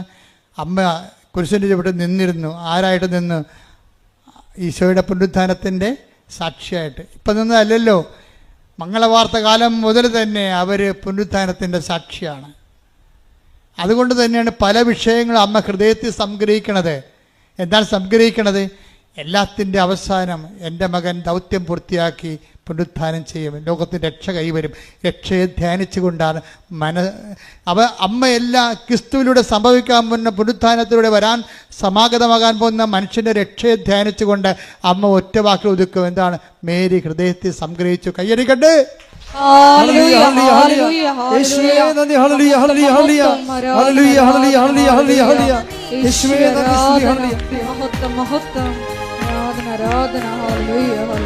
പരിശുദ്ധ പരമദിവ്യകാരുണ്യത്തിന് ഇതാണ് മാതാവ് നൽകുന്ന ജീവിത ദർശനം എന്ന് പറയുന്നത്. ഇതാണ് ഉടമ്പടിയുടെ ദർശനം. ഉടമ്പടി ജീവിത ദർശനം എന്താണ്?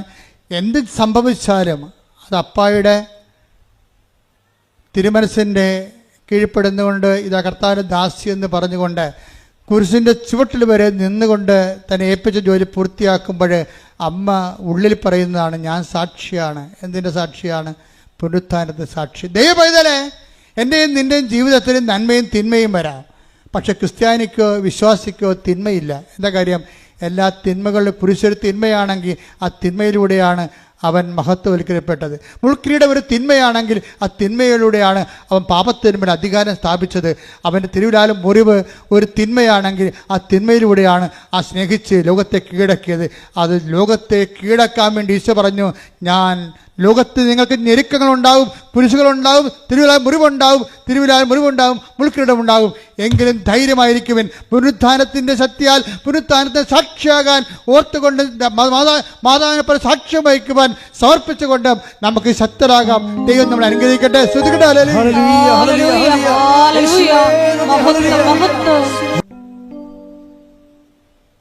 എല്ലാത്തിനും പരിഹാരമുണ്ടാകുന്ന ഇന്നലെ നമുക്ക് നടന്നത് 33 സാക്ഷ്യങ്ങളാണ്. എ ഗ്രേഡായിട്ടുള്ള വലിയ സാക്ഷ്യങ്ങളാണ്.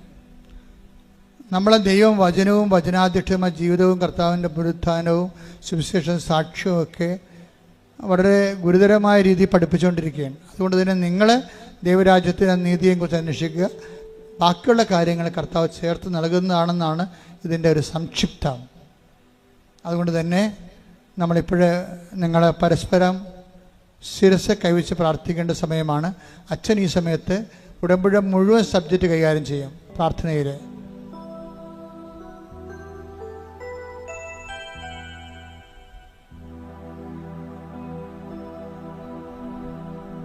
പരിശുദ്ധാത്മാവ് നിറയാൻ വേണ്ടി മക്കൾ ഇടിമുഴക്കം പോലെ സ്തുതിച്ചാൽ മതി. ഞാൻ വിഷയങ്ങൾ പ്രാർത്ഥിച്ചുകൊണ്ടിരിക്കുന്നത്, നിങ്ങൾ പരിശുദ്ധാത്മാവ് നിറയാൻ വേണ്ടി ശക്തമായി സ്തുതിച്ചുകൊണ്ടിരിക്കട്ടെ. സ്തുതിക്കട്ടെ. ഹല്ലേലൂയ. കർത്താവിന്റെ ഉന്നതമായ നാമത്തിന് സ്വസ്ഥം ചെയ്യുന്ന കർത്താവേ, കർത്താവിന്റെ വിശുദ്ധ പൗരോഹിത്യത്തെ മഹത്വപ്പെടുത്തണമേ കർത്താവേ. കർത്താവെ, സഭയിലുള്ള സാന്നിധ്യം പ്രകടമാക്കണമേ കർത്താവേ. കർത്താവെ, 38 വർഷം ഞാൻ അർപ്പിച്ച കൃപാന്റെ ജൂബിലിയാണ്. കൃപാസ്ഥാനത്താറെ ജീവനോടെ പ്രത്യക്ഷപ്പെട്ട പരിശുദ്ധ അമ്മയുടെ മാധ്യസ്ഥത ഈ അൾത്താറയിൽ നടന്ന 10,000-കണക്കിന് ആരാധനയുടെ ശക്തിയാണ്. ഈ അൾത്താറയിൽ നടന്ന 10,000-കണക്കിന് ആരാധനയുടെ ശക്തിയാണ്. ഞാൻ മക്കൾക്ക് വേണ്ടി പ്രാർത്ഥിക്കുന്ന കർത്താവേ, ദൈവത്തിൻ്റെ കരുണ ചൊരിയട്ടെ, ദൈവത്തിൻ്റെ കരുണ ചൊരിയട്ടെ, ദൈവത്തിൻ്റെ കരുണ ചൊരിയട്ടെ, ദൈവത്തിൻ്റെ കരുണ ചൊരിയട്ടെ. സ്തുതിക്കട്ടെ, സ്തുതിക്കട്ടെ. ഹല്ലേലൂയ. കർത്താവേ, നിന്റെ തിരുമുറിവാർന്ന വലതുകരം, ആണിപ്പെടുതാർന്ന അത്ഭുതകരം. കർത്താവേ, നിന്റെ തിരുമുറിവാർന്ന വലതുകരം, ആണിപ്പെടുതാർന്ന അത്ഭുതകരം. കർത്താവേ, നിന്റെ തിരുമുറിവാർന്ന വലതുകരം, ആണിപ്പെടുതാർന്ന അത്ഭുതകരം അങ്ങയുടെ മക്കളുടെ ശിരസിൽ വെക്കണമേ, അങ്ങയുടെ മക്കളുടെ ശിരസിൽ വെക്കണമേ. സന്ധിബന്ധങ്ങളിലെ കർത്താവിൻ്റെ രക്തം നിറയട്ടെ, മാംസപേശികളിലെ കർത്താവിൻ്റെ രക്തം നിറയട്ടെ, രക്തഞരമ്പുകളിലെ കർത്താവിൻ്റെ രക്തം നിറയട്ടെ, രക്തഞരമ്പുകളിലെ കർത്താവിൻ്റെ രക്തം ഉച്ച മുതൽ ഉള്ളംകാല വരെ കർത്താവിൻ്റെ രക്തം നിറയട്ടെ. മാരക രോഗങ്ങൾ, തീരാവേദികൾ, ജീവദുരിതങ്ങൾ, ആന്തരിക രോഗങ്ങൾ, ആന്തരിക അവയവ രോഗങ്ങൾ യേശുവിൻ്റെ നാമത്തിൽ സൗഖ്യം പ്രാപിക്കട്ടെ. പരിശുദ്ധാത്മാവ് നിറയട്ടെ, പരിശുദ്ധാത്മാവ് നിറയട്ടെ. സുവിശേഷം സാക്ഷിയാകാൻ പ്രത്യേക അഭിഷേകം ലഭിക്കട്ടെ.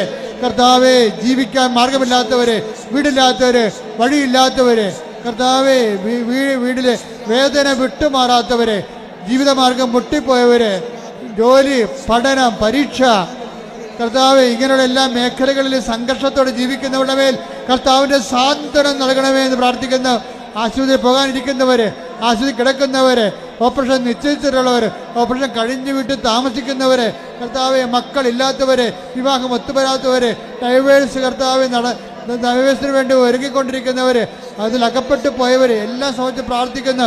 കർത്താവിൻ്റെ കരുണ, കർത്താവിൻ്റെ സഹകരണ ഈശോയെ നിലനിൽക്കട്ടെ. മക്കള് തെറ്റായ പ്രണയത്തിൽ കുടുങ്ങിയവര്, അതുപോലെ പ്രണയത്തിൽ കുടുങ്ങിപ്പോയവര്, കുടുംബത്തിന് ദോഷമുണ്ടാക്കുന്നവര്, കുടുംബത്തിന് എല്ലാ തരത്തിലുള്ള സാമ്പത്തിക തകർച്ചയും ജീവിത തകർച്ചയും കുടുംബത്തെ നശിപ്പിച്ചുകൊണ്ട് സ്വന്തം താല്പര്യങ്ങളും സുഖങ്ങൾക്ക് വേണ്ടി ജീവിതത്തെയും മാതാപിതാക്കന്മാരെ വിട്ടെറിഞ്ഞു പോയിട്ടുള്ള ബുദ്ധിമോശം കാണിച്ചിട്ടുള്ള വ്യക്തികൾക്ക് മാനസാന്തരം ഉണ്ടാകാൻ കർത്താവിൻ്റെ ആത്മാവ് നൽകട്ടെ എന്ന് പ്രാർത്ഥിക്കുന്നു.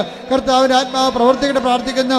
എൻ്റെ കർത്താവിൻ്റെ ഉന്നതമായ നാമത്തിൽ, സഭയുടെ അധികാരത്തിൽ, കുരിശിന്റെ അടയാളത്തിൽ, ദൈവത്തിന്റെ നാമത്തിൽ മാർഗരോഗങ്ങൾ, തീരാവേദികൾ, ജീവദുരിതങ്ങൾ യേശുവിന്റെ നാമത്തിൽ മാറിപ്പോകട്ടെ. ജോലി ഇല്ലാത്തവരെ, സാമ്പത്തിക കടങ്ങളുള്ളവരെ, ജപ്തി നടപടി നടക്കുന്നവരെ, അതിലകപ്പെട്ടു പോയിരിക്കുന്നവരെ, ഒറ്റ പാട്ടം, അതുപോലെ തന്നെ കർത്താവ് അതിലേക്ക് അകപ്പെട്ടിരിക്കുന്നവരെ, ജീവിതമാർഗത്തിന് മാർഗമില്ലാത്തവരെ, ജോലി നഷ്ടപ്പെട്ടവരെ, തിരിച്ചു പോരാൻ പോകുന്നവരെ, വിസ നഷ്ടപ്പെട്ടവരെ, പലതരത്തിൽ കർത്താവെ വിസ പുതുക്കി കിട്ടാത്തവരെ, അന്യനാടുകളിൽ വേദന അനുഭവിച്ച് ജീവിക്കുന്നവരെ, കർത്താവേ, എല്ലാ മക്കളുടേക്കും ദൈവത്തിനൊക്കെ സ്വർഗം തുറക്കണമേ, സ്വർഗം തുറക്കണമേ, സ്വർഗം തുറക്കണമേ, സ്വർഗം തുറക്കണമേ.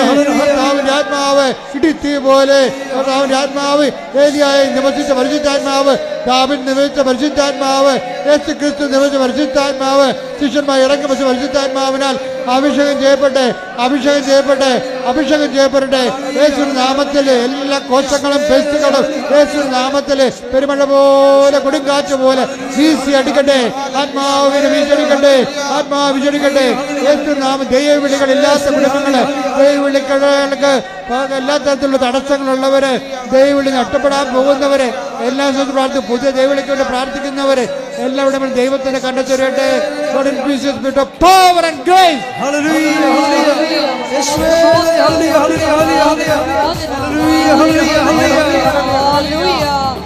യേശുവേ ആരാധന. Hallelujah, hallelujah. മൗനമായി പ്രാർത്ഥിക്കുക. ഉടമ്പടി എടുത്ത വിഷയത്തിന്മേലും പുതുക്കാൻ പോകുന്ന വിഷയത്തിന് മേലും മൗനമായി പ്രാർത്ഥിക്കുക.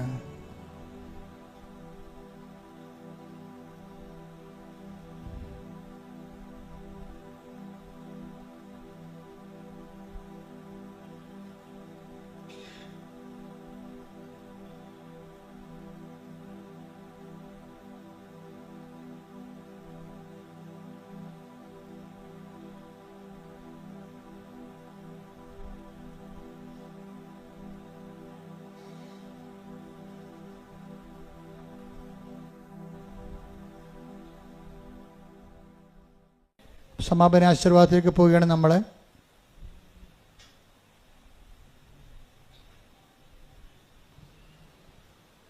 ഒരിക്കൽ കൂടി മരിയൻ ഉടമ്പടിയിൽ സമർപ്പിച്ചിരിക്കുന്ന എല്ലാ വിഷയങ്ങളും ദേവമാതാവിൻ്റെ മധ്യസ്ഥയിലെ ദിവ്യകാരുണ്യ സന്നിധിയിൽ സമർപ്പിച്ച് ഒരു നിമിഷം നമുക്ക് മൗനമായിട്ട് പ്രാർത്ഥിക്കാം. പരിശുദ്ധമ്മയെപ്പോലെ വരാൻ പോകുന്ന കാര്യങ്ങൾ അറിയിക്കുമ്പോൾ പരിശുദ്ധാത്മാവിൽ നിറഞ്ഞ് ഇതാ കർത്താവിൻ്റെ ദാസി എന്ന് പറഞ്ഞ് മൗന സമർപ്പണം ചെയ്ത് പുനരുദ്ധാനത്തിൻ്റെ ആദ്യ സാക്ഷ്യം വഹിക്കുവാൻ ഈ ആരാധനയിലൂടെ ഉടമ്പടി എടുത്തിരിക്കുന്ന ഞങ്ങളെ ഓരോരുത്തരെയും തിരഞ്ഞെടുത്ത് അഭിഷേകം ചെയ്യണമേ എന്ന് പ്രാർത്ഥിച്ചുകൊണ്ട് ശിരസ് നമിച്ച് ദിവ്യകാരുണ്യ ആശീർവാദം സ്വീകരിക്കാം.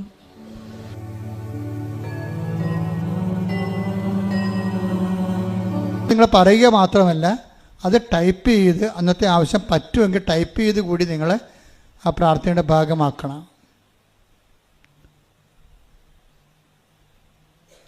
പിന്നെ അതുപോലെ തന്നെ വാഹനങ്ങൾ വാങ്ങിച്ചവരും വർക്ക് സൈറ്റ് എടുക്കാൻ പോകുന്നവരും അതുപോലെ തന്നെ കെട്ടിടം പണിയാൻ പോകുന്നവരും ആ പ്രാർത്ഥനാ സമയത്ത് അതിൻ്റെ നിങ്ങൾ ടെസ്റ്റ് സർട്ടിഫിക്കറ്റ് കൊണ്ടുപോകുന്നവർ, പാസ്പോർട്ടിന് ഇൻ്റർവ്യൂ പോകുന്നവർ, അപ്പോൾ അതെല്ലാം പാസ്പോർട്ട് ഉൾപ്പെടെ എടുത്തുകൊണ്ടാണ് രാവിലെയുള്ള പ്രാർത്ഥനയ്ക്ക് പങ്കെടുക്കേണ്ടത്. പറ്റുമെങ്കിൽ നല്ലതായിരുന്നു അങ്ങനെ ചെയ്യണത്. ഗർഭിണികളാണെങ്കിൽ ആ സമയത്ത് ഒരു കൈ മൊബൈലിലും ഒരു കൈ വയറിലും വെക്കണം. മൊബൈൽ പുറത്ത് വെച്ച് സ്വരത്തിൽ കൂടാൻ പറ്റുന്നുണ്ടെങ്കിൽ ഒരു കൈ വയറിലും ഒരു കൈ എവിടെയും രോഗസ്ഥാനത്തും ഒരു കൈ ശിരസിലും വെച്ചാൽ മതി. അപ്പോൾ ആ പ്രാർത്ഥനയുടെ സമയത്ത് അച്ഛൻ കുരിശ് ഉയർത്തത്തില്ലേ, ആ കുരിശ് ഉയർത്തുന്ന സമയത്താണ് ചെയ്യേണ്ടത്. കുരിശ് ഉയർത്തുന്നതിന് മുമ്പുള്ളത് പ്രത്യക്ഷീണ പ്രാർത്ഥനയാണ്. അപ്പോൾ അത് ചെയ്യരുത്. പ്രത്യക്ഷീണ പ്രാർത്ഥന നിങ്ങളുടെ മൗനമായിട്ട് നിങ്ങളുടെ നിയോഗം സമർപ്പിച്ചാൽ മതി. പക്ഷേ കുരിശ് ഉയർത്തി പ്രാർത്ഥിക്കുമ്പോൾ നിങ്ങളുടെ എവിടെയാണ് ആ സ്പോട്ട്, ഇപ്പോൾ കാർ ഷെഡെങ്കിൽ കാർ ഷെഡ്, വാഹനത്തിൽ നിങ്ങൾ എവിടെയെങ്കിലും പോകുന്ന, അല്ലെങ്കിൽ നിങ്ങളുടെ കല്യാണം, മന്ത്രകോടി, ഇപ്പോൾ കല്യാണമൊക്കെ നടക്കാൻ പോകുന്നവർ മന്ത്രകോടി താലിയൊക്കെ വാങ്ങിച്ചു കാണാം. അപ്പോൾ അത് വെച്ചിട്ട് വേണമെന്ന് പ്രാർത്ഥിക്കേണ്ടത്. അപ്പോൾ അത് നേരത്തെ എടുത്ത് വെക്കണം നിങ്ങൾ, അല്ലാതെ 5:30 ഓടിപ്പിടിച്ച് അത് ചെയ്യരുത്. പക്ഷെ തലേ ദിവസം രാത്രി തന്നെ അതൊക്കെ എടുത്ത് വെച്ച് പ്രാർത്ഥിക്കണം.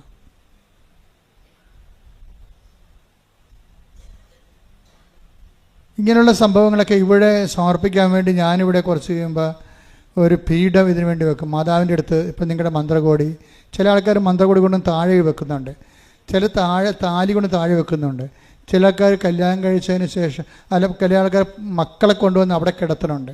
അപ്പോൾ അത് കിടത്താനൊക്കെ വേണ്ടി ഒരു സ്ഥലം മാതാവിൻ്റെ അടുത്ത് മുമ്പിൽ കിടത്താനുള്ള സ്ഥലം ഇവിടെ നിശ്ചയിച്ചിട്ട് നിങ്ങൾക്ക് ഏതെങ്കിലും സമയത്ത് അത് ചെയ്യാനുള്ള അനുവാദം കിട്ടും. അത് മിക്കവാറും കിട്ടാൻ സാധ്യതയുള്ളത് ഇവർ ഊണ് കഴിക്കാൻ പോകുന്ന സമയത്താണ്. സാക്ഷ്യത്തിലുള്ള സിസ്റ്റർ അച്ഛനൊക്കെ പോകത്തില്ലേ, അപ്പോൾ ഒരു 12:30 തൊട്ട് 1 മണി തൊട്ട് 1:30 മണി വരെയൊക്കെ നിങ്ങൾക്ക് കൊണ്ടുവന്ന് സമർപ്പിക്കാൻ പറ്റും. അതിവിടെ മുട്ട നിന്നിട്ട് ഇവിടെ സെറ്റ് ചെയ്ത് തരാം. ഇപ്പോൾ പറയത്തില്ല, ഞാൻ അനൗൺസ് ചെയ്ത് ഇതെല്ലാം സെറ്റാക്കി കഴിഞ്ഞിട്ട് അനൗൺസ് ചെയ്ത് എനിക്കിപ്പോഴൊരു കൺഫ്യൂഷനുണ്ട്. അത് മാതാവ് ഇങ്ങനെ രൂപമായിട്ട് ഇരിക്കുകയും മാതാവ് ഇങ്ങനെ കൈ തുറന്നിരിക്കുന്ന ഒരു രൂപമാണ് എനിക്ക് ദർശനത്തിൽ കിട്ടിയത്. അപ്പോൾ അത് അങ്ങനെ തന്നെയാണെങ്കിൽ അത് ഇവിടെ തന്നെ വെക്കാൻ പറ്റത്തില്ല, മാതാവിൻ്റെ രൂപ ഇവിടെ ഉള്ളത് കാരണം. അപ്പോൾ ഒരു കൺഫ്യൂഷനുണ്ട്. പക്ഷേ ഇങ്ങനെ ഒരു സംവിധാനം വരുന്നത് വരെ നിങ്ങൾ ഈ പ്രത്യക്ഷീണ രാവിലെയുള്ള അനുദിന അനുഗ്രഹ പ്രാർത്ഥന ഉപയോഗിക്കണം. അവിടെ അതുകൂടി അത് ഉൾപ്പെടുത്തിക്കൊണ്ടാണ് ഞാൻ അച്ഛൻ പ്രാർത്ഥിക്കുന്നത്. അതായത് ഒരു മനുഷ്യന് ഈ ജീവിതത്തിൽ ഒരു ദിവസം അനുഭവിക്കുന്ന എല്ലാ കാര്യങ്ങളുടെ മേലും അത് ആ പ്രാർത്ഥന പോകും. അതുകൊണ്ട് നിങ്ങളത് കേൾക്കുകയും കൂടുകയും മറ്റുള്ളവർക്ക് ഷെയർ ചെയ്യുകയും ചെയ്യണം. പിന്നെ നിങ്ങളുടെ തനത് നിയോഗങ്ങളാണ് ആദ്യം തന്നെ പ്രത്യക്ഷ പ്രാർത്ഥന തുടങ്ങുമ്പോൾ ആദ്യം തന്നെ നിങ്ങളുടെ നിയോഗം വെക്കാനുള്ള സമയം ഉണ്ടാകും. രണ്ടാമത്തെ അറിയിപ്പ്, നമ്മളെപ്പോഴും ശ്രദ്ധിക്കേണ്ട കാര്യം, ഇപ്പോൾ ഭാര്യയും ഭർത്താവും കൂടി ഉടമ്പടി എടുക്കുന്നുണ്ട്. ഉടമ്പടി ഭർത്താവിൻ്റെയും ഭാര്യയുടെയും പേരിലാണ് ഉടമ്പടി എടുക്കുന്നത്. പക്ഷേ എന്നിട്ട് ഈ അണ്ണൻ ക്ലാസ്സിൽ പങ്കെടുക്കത്തില്ല, അങ്ങേര് പോയി അവിടെ ഇരിക്കും, കാറിലിരിക്കും. എന്നിട്ട് ഭാര്യ ക്ലാസ്സും കേട്ടോണ്ട് വരുമ്പോൾ പുള്ളിക്കാരൻ ഇങ്ങനെ നെഞ്ചും പിരിച്ച് ഇങ്ങനെ ഭാര്യയുടെ കൂടെ വരും. അപ്പോൾ ഇവിടെ നിന്നുള്ള ആൾക്കാർ തള്ളി മാറ്റും. കാര്യത്തെ കള്ളത്തരല്ലേ കാണിക്കണത്. ഉടമ്പടി എടുത്തിട്ടുണ്ടെങ്കിൽ ഭാര്യയും ഭർത്താവും ആണെങ്കിൽ ഭാര്യയും ഭർത്താവും ക്ലാസ് കൂടണം. അല്ലെങ്കിൽ നിങ്ങൾക്ക് എന്താ ഇത്രയും ബുദ്ധിമുട്ട് കള്ളത്തരം കാണിക്കണത് എന്തിനാ? നിങ്ങൾ ഭാര്യയുടെ പേരിലെടുത്തോ, പ്രശ്നമൊന്നുമില്ലല്ലോ. ഭാര്യയും ഭർത്താവും എന്ന് എഴുതി കഴിഞ്ഞാൽ തീർച്ചയായിട്ടും എന്താ ഇവർ ഉദ്ദേശിക്കണമെന്ന് വെച്ച് കഴിഞ്ഞാൽ അച്ഛൻ്റെ അടുത്ത് വരുമ്പോഴും ഭർത്താവിനും കൂടി വരാം. അല്ലെങ്കിലും ഞാൻ ഭാര്യ ഒരു കാര്യം പറഞ്ഞാൽ ഞാൻ അവിടെ മക്കളുണ്ടാന്ന് ചോദിക്കും. അവിടെ അച്ഛൻ്റെ അടുത്ത് വരുന്ന ആൾക്കാരെന്ന് സംബന്ധിച്ചത് എനിക്കറിയാൻ പറ്റും. ഇപ്പോൾ മക്കൾ ചിലപ്പോൾ ഉടമ്പടി എടുത്ത് കാണത്തില്ലായിരിക്കും. പ്രത്യേകം ഈശോനോട് പറയാം മക്കൾ വന്നിട്ടുണ്ട് വിളിച്ചോളാൻ പറയും. അപ്പോൾ ഞാൻ വിളിപ്പിക്കും. ചിലപ്പോൾ ഭർത്താവിന് വിളിപ്പിക്കും. അപ്പോൾ ഭർത്താവ് ഇവിടെ ഇല്ല, ഭർത്താവ് അവിടെ ഇരിക്കും. ഞാൻ പോയി വിളിച്ചിട്ട് പാടി ഞാൻ പറയാം. കാര്യം അവരെ കാണാൻ ഉദ്ദേശിക്കുന്നുണ്ട് ഈശോ. ചിലപ്പോൾ ആ പാവപ്പെട്ടവന് ആവശ്യമില്ലാത്ത കുറ്റബോധമായിട്ട് എനിക്കിതൊന്നും പറഞ്ഞിട്ടില്ല, ദൈവത്തിന് എന്നെ വേണ്ട, എൻ്റെ കയ്യിരിപ്പിൻ്റെ കുഴപ്പമാണെന്ന് പറഞ്ഞുകൊണ്ട് വിഷമിച്ചിരിക്കുകയായിരിക്കും. അവനെ വിളിച്ചിട്ടൊരു ബ്ലസ് ചെയ്യുമ്പോൾ ഓക്കെയാവും ആൾ. അപ്പം അതുകൊണ്ട് നിങ്ങൾ അതായത് ഇതൊക്കെ ഇവിടുന്ന് കിട്ടും. പിന്നെ എന്നോട് നിങ്ങൾ പറഞ്ഞാൽ മതി. അച്ഛനെ കാണാൻ പറ്റുമ്പോൾ പറയണം, അച്ഛാ ഇന്നതാണ് സംഭവം, പുള്ളിക്കാരൻ വന്നിട്ടുണ്ട്, ഇവിടെ ഇപ്പോൾ ഉണ്ട്, വിളിക്കട്ടെ എന്ന് ചോദിക്കും. അങ്ങനെ എത്ര പേര് വിളിക്കുന്നു, മക്കളെ വിളിക്കും. പക്ഷേ ആ കുടുംബത്തിലുള്ള ആളായിരിക്കണം. അത് നിങ്ങളിവിടെ വന്നത് ചേടത്തിനെ വിളിച്ചോണ്ട് വരരുത്. ചേടത്തിനെ കൊണ്ടുവന്നു ഞാൻ പറയാം, അത് വേറെ വീടല്ലേ, നിങ്ങളല്ല. നിങ്ങളുടെ ഉടമ്പടിയിൽ പങ്കുപറ്റാൻ വേണ്ടി എംബ്രാൻ്റെ വെട്ടത്ത് വാരുടെ അത്താഴത്തിന് വേണ്ടി വന്നിരിക്കണവർ. നമുക്ക് കാശ് മുടക്കിയാലേ എണ്ണ കത്തത്തുള്ളൂ. അതൊക്കെ നിങ്ങൾ കത്തിക്കണം. അവർ വെട്ടം കാണും. അങ്ങനെയുള്ള ചൂഷണവും നടക്കത്തില്ല. വിളിക്കാൻ പറ്റത്തെന്ന് പറയും. അത് വേറെ വീടാണെന്ന് പറയും. നിങ്ങളുടെ അനിയത്തിയായിരിക്കും, പക്ഷേ അവരെ കെട്ടിച്ചു വിട്ട് വേറെ വീട്ടിൽ അത് താമസിക്കണം. അവർക്കിതുമായിട്ട് ഉടമ്പടിയായിട്ട് ബന്ധമില്ല. ആ ഉടമ്പടി എടുത്ത ഭവനത്തിന് തീർച്ചയായിട്ടും ഭർത്താവിനും വിശ്വസിച്ചാലും ഇല്ലെങ്കിലൊക്കെ ഒരു ബന്ധമുണ്ടാവും. അയാൾക്ക് ഇവിടം വരെ വരാൻ തയ്യാറായിട്ടുണ്ടെങ്കിൽ എന്നോട് പറയാം ഭർത്താവ് വന്നിട്ടുണ്ട് എന്ന് പറയുമ്പോൾ ഞാൻ പറയും വിളിക്കാൻ പറയും. ചിലപ്പോൾ ഭയങ്കര മുക്കുടിയനായിരിക്കും, അല്ലെങ്കിൽ വേറെ എന്തെങ്കിലും കേസൊക്കെ ആയിരിക്കും. പക്ഷേ ചിലപ്പോൾ ഒരു ബ്ലെസ്സിങ് കൊണ്ട് ചിലപ്പോൾ അത് ശരിയാകും. ഇവിടം വരെ വന്നിട്ടുണ്ടെങ്കിൽ മാതാവില്ല കൊണ്ടുവന്നത് അയാളെ. അതിനാർക്കാണ് അറിയാൻ പറ്റാത്തത്. ഇവിടം വരെ ആ മകൻ വന്നിട്ടുണ്ടെങ്കിൽ അതിൻ്റെ അർത്ഥം എന്താണ്? ദൈവത്തിൻ്റെ ഒരു അനുഗ്രഹം ഉള്ളതുകൊണ്ടാണല്ലോ ഈ മണ്ണി ചവിട്ടിയത്. അപ്പോൾ നമ്മൾ വിളിച്ചൊരു ബ്ലെസ്സിങ് കൊടുക്കും. അപ്പോൾ പക്ഷെ അവരിവിടെ തിരക്ക് കാണിക്കരുത്. അവർ കാര്യം ഇവിടെ ചീട്ടെടുത്തിട്ട് മാത്രമേ ഇവിടെ നിർത്തത്തുള്ളൂ. മറ്റുള്ളവർ ആ ചീട്ട് വഴി ഇവിടെ വരുമ്പോൾ എന്നോട് പറഞ്ഞാൽ മതി, ഭർത്താവ് വന്നിട്ടുണ്ടെന്ന് പറഞ്ഞാൽ എവിടെയാണ് നിൽക്കണം അവിടെ നിന്ന് വിളിപ്പിക്കും. അതിന് പ്രശ്നമൊന്നുമില്ല. പക്ഷെ അതിൻ്റെ പേര് നിങ്ങൾ കള്ളത്തരം കർത്താവിൻ്റെ അടുത്ത് കൈ നനയാതെ മീൻ പിടിക്കാൻ നോക്കരുത്. ക്ലാസ് പങ്കെടുക്കാതെ ഭാര്യയുടെ കൂടെ ഇതിനകത്ത് കയറാമെന്ന് അത് ശരിയല്ല.